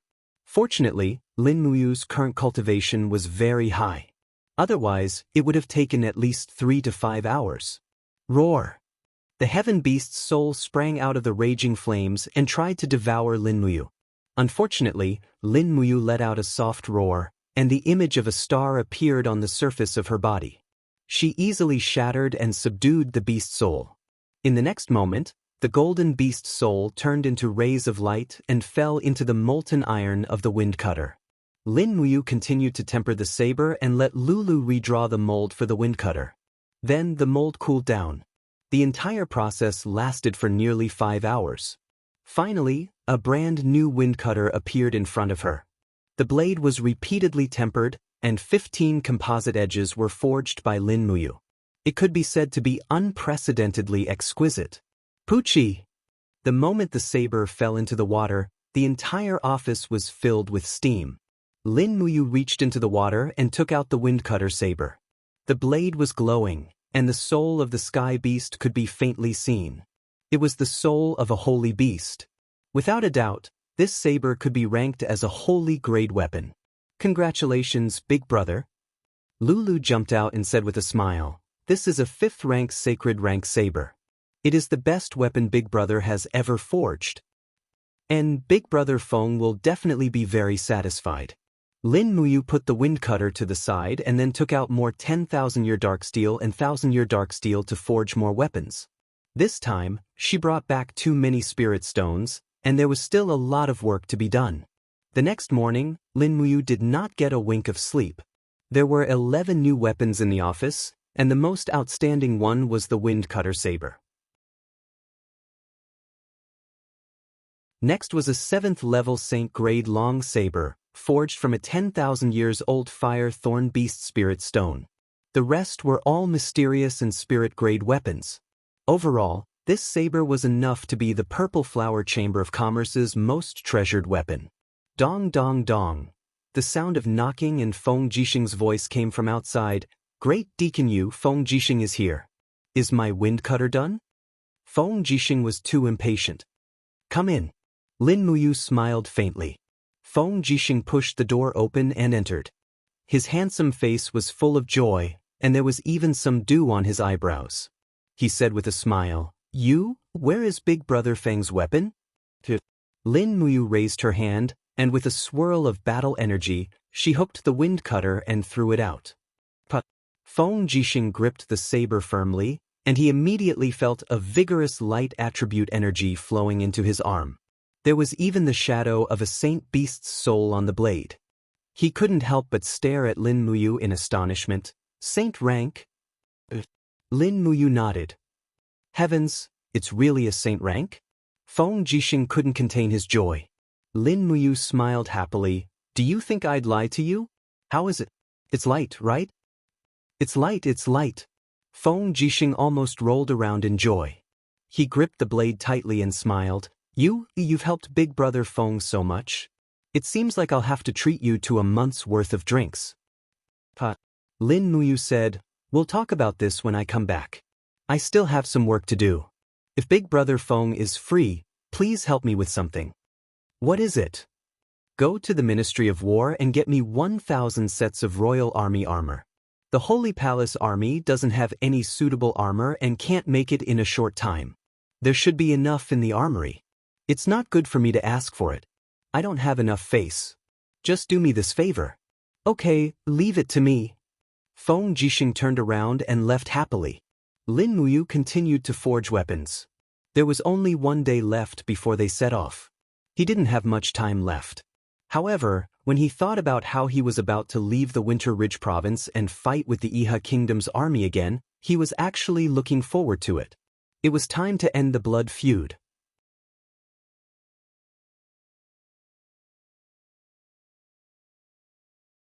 Chapter 339. Dawn, north of Lanyan City, at the Yangwei Army encampment, thousands of smoke curled up from the chimneys. The day of departure had finally arrived. The city gate slowly opened, and rows of temple guards wearing the armor of the imperial army slowly rode out. Although they were in charge of escorting the rations, the temple guards were all heavy cavalry. This was something that the other battalions could not compare with. Lin Muyu carried the glimmering pear-blossom spear and urged her horse forward slowly. At the side, Qin Yan was dressed in a white robe. His gaze swept around the surroundings, unable to conceal his excitement. This was the first time Qin Yan was going out to battle in the true sense. Naturally, he was very excited. "Big brother, will we win?" Qin Yan asked. "Of course, the Iha kingdom is not as strong as we thought." Lin Muyu replied with a smile. "Why didn't Big Brother let General Feng and His Highness send us off?" Qin Yan asked blankly. "It's the same whether we send them or not. Have the carriages arrived yet?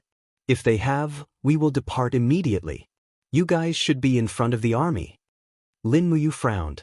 There was a saying that before the army moved, the rations had to go first, but Mingyulin did not seem to understand this. He actually did not let the rations team depart first and insisted on waiting for this day. In the distance, large carriages filled with rations were slowly being escorted by the people of the Spiritual Fire Department. A high-ranking officer wearing a gold star galloped over and cupped his fists. "General Lin, the rations have been prepared. Should we depart immediately?" "And how many carriages are there?" 150 carriages of all sizes, and there are 300 carriages of rations at the back. However, they are still being prepared and have not been loaded yet. The follow-up team will help us transport them. "Then let's go." Lin Muyu glanced at the temple's Silver Star instructor, Shin Han. This Shin Han was a 40-year-old martial artist who was calm and capable. This was also the reason why Guiyang chose Shin Han to be the centurion of the temple camp. Shin Han saw through Lin Muyu's thoughts and cupped his fists. "Great Deacon, I will lead 500 brothers of the temple camp to the rear of the carriages. I will leave the front to Great Deacon." Lin Muyu nodded happily. "Thank you, Great Deacon Shin Han." "You're welcome." Shin Han raised his spear and shouted, "Brothers, follow me." Lin Muyu looked to the east, in the direction of the demon-subduing pass. It seemed that Tang Xiaoxi would not be able to make it back in time. Well, she was not idle in the demon-subduing pass. On one hand, she had to cultivate, and on the other hand, she had to deal with the relationship between the demon race and the human race. Perhaps she was the busiest person in the entire empire. On both sides, the flag-bearers raised the war flags high. One of them was the Empire's war flag with a dark blue background and golden purple flowers. The other two had the word Min and the word Lin written on one side and Lin written on the other. It could be said that both sides had been taken care of. Lin Muyu, Qin Yan, and the others were the vanguard of the entire Yangwei Legion's 100,000 troops. They slowly entered the forest road, and the neighing of the war horses was endless. The carriages moved slowly, so the temple camp could not move fast as well, and could only follow behind slowly. When the sun rose, the sound of horse hooves came from behind. It was the Heaven Cavalry under Minyulin's command. A total of 10,000 Heaven Cavalry galloped past on the road beside the temple camp. The army was neat and orderly, and could indeed be called a strong army. At the end of the Heaven Cavalry, a young general wearing the insignia of captaincy held the reins and galloped past. Behind him, his dark blue cloak fluttered in the wind. Suddenly, he stopped his war horse and turned to look at Lin Muyu, Qin Yan, and the others. The corners of his mouth rose, but he did not say a word. He turned his horse around and chased after the Heaven Cavalry. "Who is this person? So arrogant?"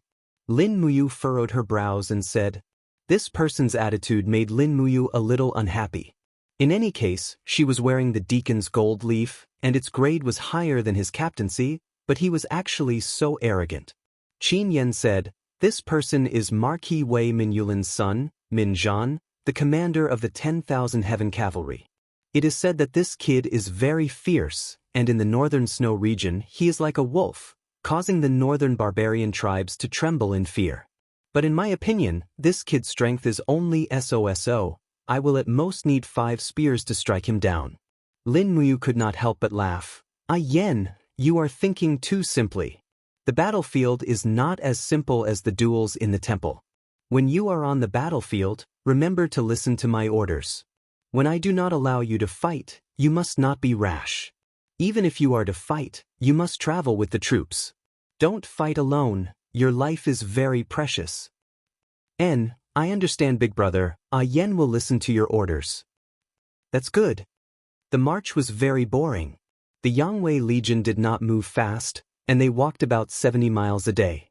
But Lanyan City was nearly 3,000 miles away from Lingdong province, which meant that it would take at least a month to march there. On the way, Lin Muyu was bored, so she had to run the Forging Dragon Bone Remnant Scroll again and again to cultivate the fighting energy in her body. At night, after cooking, she would absorb the power of the stars in the sky to cultivate the stellar tactics. But it was a pity that after breaking through to the second level of the stellar tactics, she could not enter the third level, as if the power of the stars that could be accumulated in her body had reached a limit. But Lin Muyu was patient, so she took it slowly. She cultivated the stellar tactics secretly, for fear of being seen by others. After all, it was too shocking to see a person surrounded by countless stars. 8 days passed in the blink of an eye. The Yangwei Legion passed through Cangnan province, and they could even see Wugu City in the distance, but this city was no longer as prosperous as before. Tuck, tuck, tuck. The sound of horse hooves came, and a messenger galloped over. He cupped his hands and said, "General Lin, the provincial governor of Cangnan province has sent a large number of provisions. Marquis asks you to check them." Lin Muyu said lightly, "Qin Yen, Shenhan, bring a few people and follow me." Following the messenger, they passed through the edge of the army. On the side of the lush forest was a large open space. It was currently the beginning of summer, and a large number of sky cavalry soldiers had stopped to herd their horses. At the same time, they took off their armor to cool down. It was indeed too tough to wear heavy armor on such a hot day. Behind the sky cavalry were rows and rows of carriages filled with rations. Each carriage was escorted by 10 soldiers from Cangnan province. These soldiers were naturally under Lin Muyu's command. After checking, there were a total of 1,000 carriages, and they were all accepted. At this time, a senior officer rode over from a distance. He had a white beard and was an old general who was at least 60 years old. He held a saber in his hand and carried a longbow on his back. This old general seemed to know Lin Muyu. He stepped forward and cupped his hands and said with a smile, "Young general, greetings. We meet again." Lin Muyu looked at him in astonishment. After careful identification, she suddenly realized and said with a smile, "It's General Su Ying. Why are you also in the Yangwei Legion?" "I didn't know." Su Ying laughed and said, "It's a long story. Let's talk about it on the way." The two of them walked side by side. Su Ying was followed by dozens of cavalry archers. He looked at Lin Muyu with a smile and said, 3 years ago, before the battle at Lanyan City, I was dispatched to Muyu City to serve. Later, General Min Yulin did not abandon me and appointed me as the commander of the Divine Bao Battalion that he led. Now, 3 years have passed in the blink of an eye, and I have also been the commander of the Divine Bao Battalion for 3 years. The battle at Lanyan City, sigh. Lin Muyu said, "It's all in the past. It's fine now."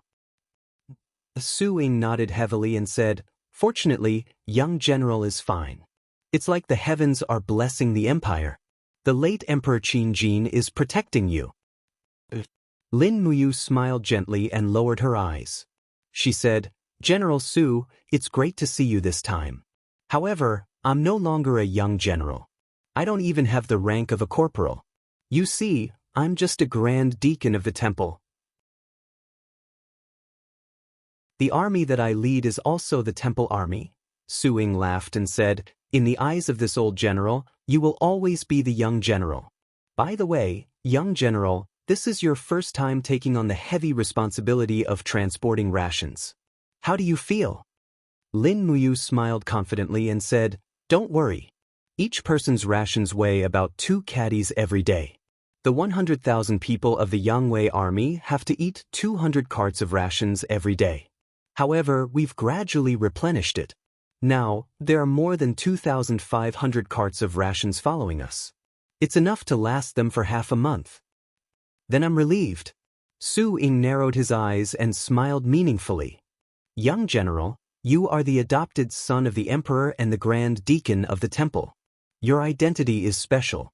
The rations are also the most important thing for the army. Don't make any mistakes. I know. Thank you for the reminder, old general. Lin Muyu cupped her fists gently.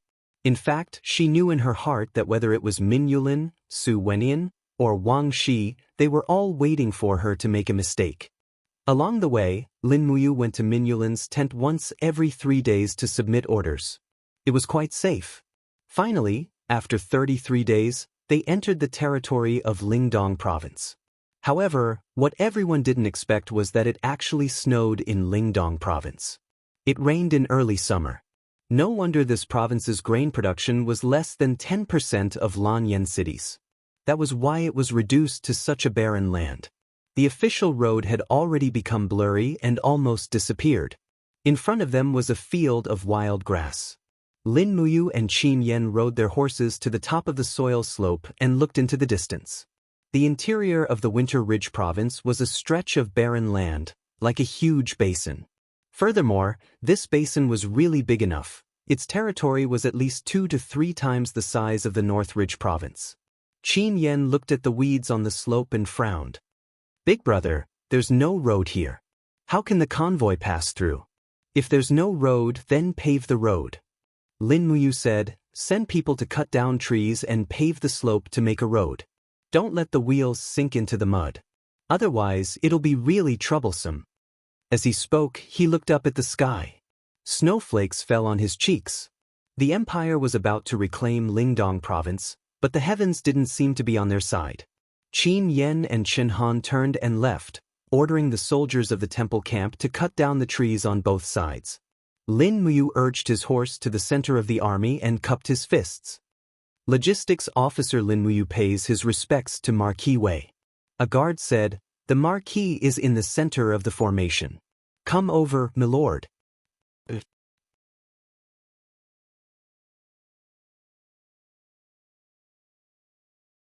Chapter 340. Under the banner, Min Yulin, clad in golden armor and wielding a saber, stared at the heavy snow.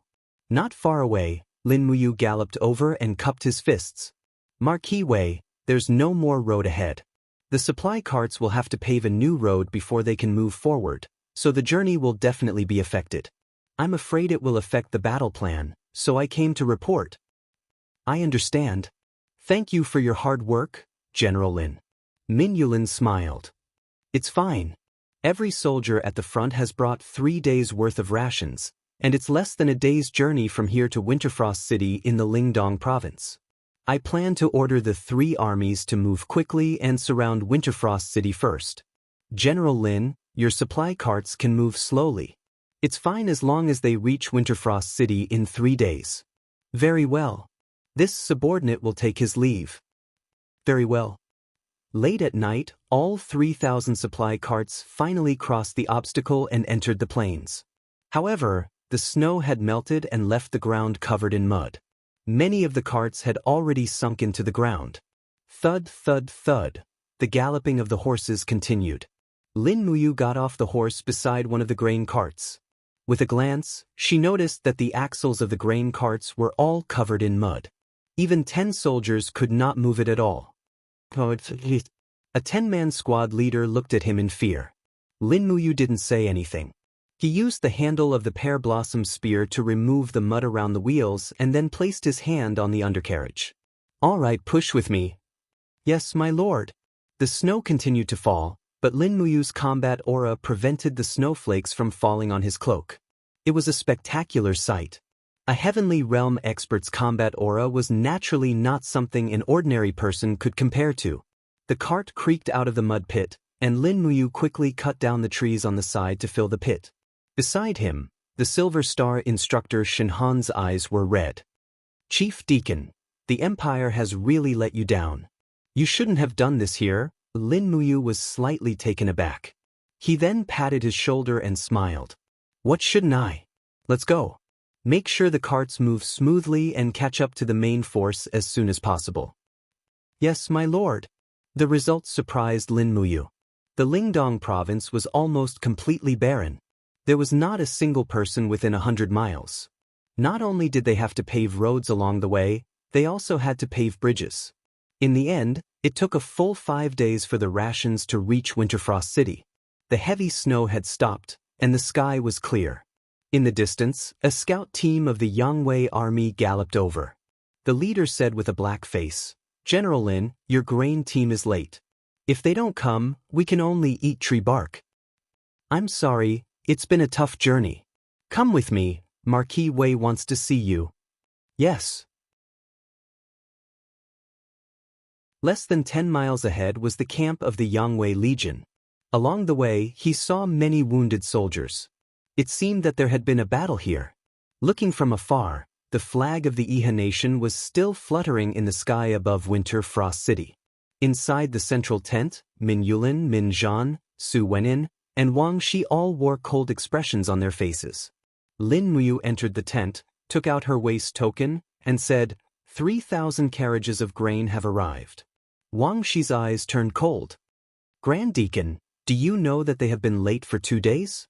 According to military law, they should be beheaded." Lin Muyu looked at him indifferently. She didn't speak, but her eyes revealed a sense of pride. At this time, Du Hai, the vanguard of the front army, cupped his fists and said, "My lord, Lingdong province is different from other provinces. There are no roads at all. It's understandable that they missed the deadline. Please forgive Lady Lin Muyu." It's fine." Min Yulin waved his hand and said, "General Lin, please sit down." There were more than 20 generals in the central tent, but Lin Muyu's seat was arranged at the end. Min Yulin said, "Although Winterfrost City is a small city, it's very sturdy. If the Iha rebels insist on defending the city, we will only suffer heavy losses if we force our way in. What do you all think we should do?" Su Wenyan cupped his fists and said, "My lord, our scouts have confirmed that there are only 10,000 Iha soldiers in Winterfrost City. They are surrounded by us and are in a desperate situation.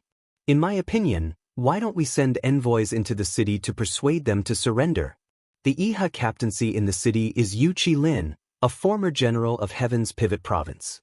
As long as he is willing to surrender, the Empire will take him back in and restore him to his position. What do you all think?" Min Yulin's eyes were cold. The Empire doesn't need traitors. They should have known this would happen to them when they abandoned the Empire for the Iha nation. "That's right." Su Wentian's eyes were full of smiles. "This subordinate is only talking about luring them to surrender. As for how they will be dealt with after they surrender, that's up to you, my lord. The city is lacking in rations, and they won't be able to hold out for long." "Very well." Min Yulin nodded with a smile. "We'll do as you say. Send someone to persuade them." "Yes, my lord." Lin Muyu felt a chill in her heart. She knew that the lives of the 10,000 Iha nation soldiers would be lost. As expected, the gate of Winterfrost City was opened at night. Yu Lin led the guards out of the city in person, holding the seal of Winterfrost City in his hand. His face was pale. He used to be a general of the Empire, but after he surrendered to the Iha nation, he had now surrendered to the Empire again. Naturally, he was a villain in everyone's eyes. Marquis Wei Minyulin slowly dismounted and took the seal from Yuchi Lin's hands. He looked at him coldly and said, "General Yuchi, the Yuchi family has guarded Heaven's Pivot Province for several generations. Why did you submit to the rebels of the Iha nation?" Yuchi Lin couldn't speak, and his face alternated between green and white. Minyulin waved his sleeves and said, "Enter the city with the army and disarm all the Iha nation soldiers." "Yes, my lord." Everyone quickly spurred their horses into the city. As the accompanying general, Lin Muyu also followed them into Winterfrost City. Behind them, the rations team quickly entered the city. Although Winterfrost City was a small city, there were already many tents built around it. Although this city had been through the baptism of war, it seemed that the civilians in the city were already used to it. Every one of them had a blank look on their faces. On the plaza, Torches were raised high as a group of Iha Nation soldiers stacked their weapons together. They then stuffed their palms into their tattered armor to keep warm. Judging from their attire, many of them didn't even have a full set of military uniforms. Some of them were only wearing the Iha Nation's armor, but the clothes underneath were actually dark blue imperial uniforms. They didn't even have time to change out of their clothes before they switched sides again. It was quite amusing to think about it. It seems that the Iha Nation's army also has soldiers who are unloved by their fathers and mothers, Lin Muyu said indifferently. Old General Su Ying couldn't help but laugh. How many people can a commander-in-chief like Qin Yi care about? Although the Iha Nation preaches all living things are equal and all people are benevolent, many of the Empire's soldiers who surrender to the Iha Nation are nothing more than stepmothers. Clearly, the 10,000 men under Yu Qilin are like this. As if hearing Su Ying's words, Yu Qilin's face turned ashen. The old general is right, but Marquis, since we've already surrendered to the Empire, I must say that we shouldn't stay in Winter Frost City for long. Why? Min Yulin asked indifferently. Yu Qilin cupped his fists. The Manchus, ranked fourth among the 7 marshals of Iha Nation, have gathered 70,000 soldiers in Tongtian province and are heading for Winter Frost City. These 70,000 are the elites of Iha Nation, and Winter Frost City is just an isolated city with very little food. Even though we have the advantage in numbers, we may not be a match for the Manchus. Manchus? Min Yulin's eyes were full of disdain. That's the son of Marquis Manning of the Setting Sun. How can a fat piece of trash like him lead an army? Heh, I'm not leaving. I'll wait for the Manchus in Winter Frost City. Marquis. Yu Qilin wanted to say something but stopped. Min Yulin looked expressionlessly at the 10,000 unarmed Iha Nation captives on the square. Suddenly, a murderous glint flashed across his eyes. General Su, have the 5,000 men of the Divine Archer Battalion prepare their bows and arrows. Give them 50 arrows each. Su Ying nodded. Yes. Min Zhan was taken aback. Father, didn't we take the city already? What are we going to do? Min Yulin didn't answer. General Feng Che of the Iron Infantry Battalion, listen up. Order the Iron Infantry Battalion to surround the captives and block them with shields. Yes, Mark. Che Taifeng nodded. Min Yulin turned around and left. Kill all the Iha Nation captives in the time it takes for an incense stick to burn. Cut off their heads and hang them on the walls around Winter Frost City. This will chill the morale of the Manchurian army. Yu Qilin trembled. He hurriedly knelt on the ground and shouted, please don't. They're soldiers of the Empire, and they're just following orders. They have parents, wives, and children. You can't slaughter them like this, you can't. As a soldier of the Empire, you should know what loyalty is. General Yu Qilin, don't say anything else. Otherwise, you'll join them. Min Yulin didn't say anything else. Yu Qilin knelt on the ground, trembling. His face was full of humiliation and indignation. Qin Yen clenched his fists. The flickering flames reflected in his eyes. He turned to Lin Muyu and asked, Big brother, are we just going to watch Min Yulin kill 10,000 captives? Why don't you go persuade them? Once they're killed, will any Iha Nation soldiers dare to surrender to the Empire in the future? Lin Muyu pressed her hand on the hilt of her sword. After a moment of silence, she said, Ah Yen, have you ever thought about what it was like for these Iha Nation soldiers who claimed to have parents, wives, and children to slaughter defenseless civilians in Lanyan City? Did they ever think about mercy at that time? Big brother, Qin Yen was dumbfounded. Lin Muyu patted his shoulder lightly. You should know how much food 10,000 people need to eat every day, right? Qin Yen was speechless. Not long after, screams rose and fell. 10,000 Iha Nation soldiers were shot to death by arrows. They resisted hopelessly and charged at the Iron Infantry Battalion's shield formation, only to have their bodies pierced by spears. Fresh blood instantly filled the entire western square of Winter Frost City. You're tuning in to the Han Li's Immortal Journey YouTube channel. Don't forget to subscribe and join us on this journey to catch the most captivating stories.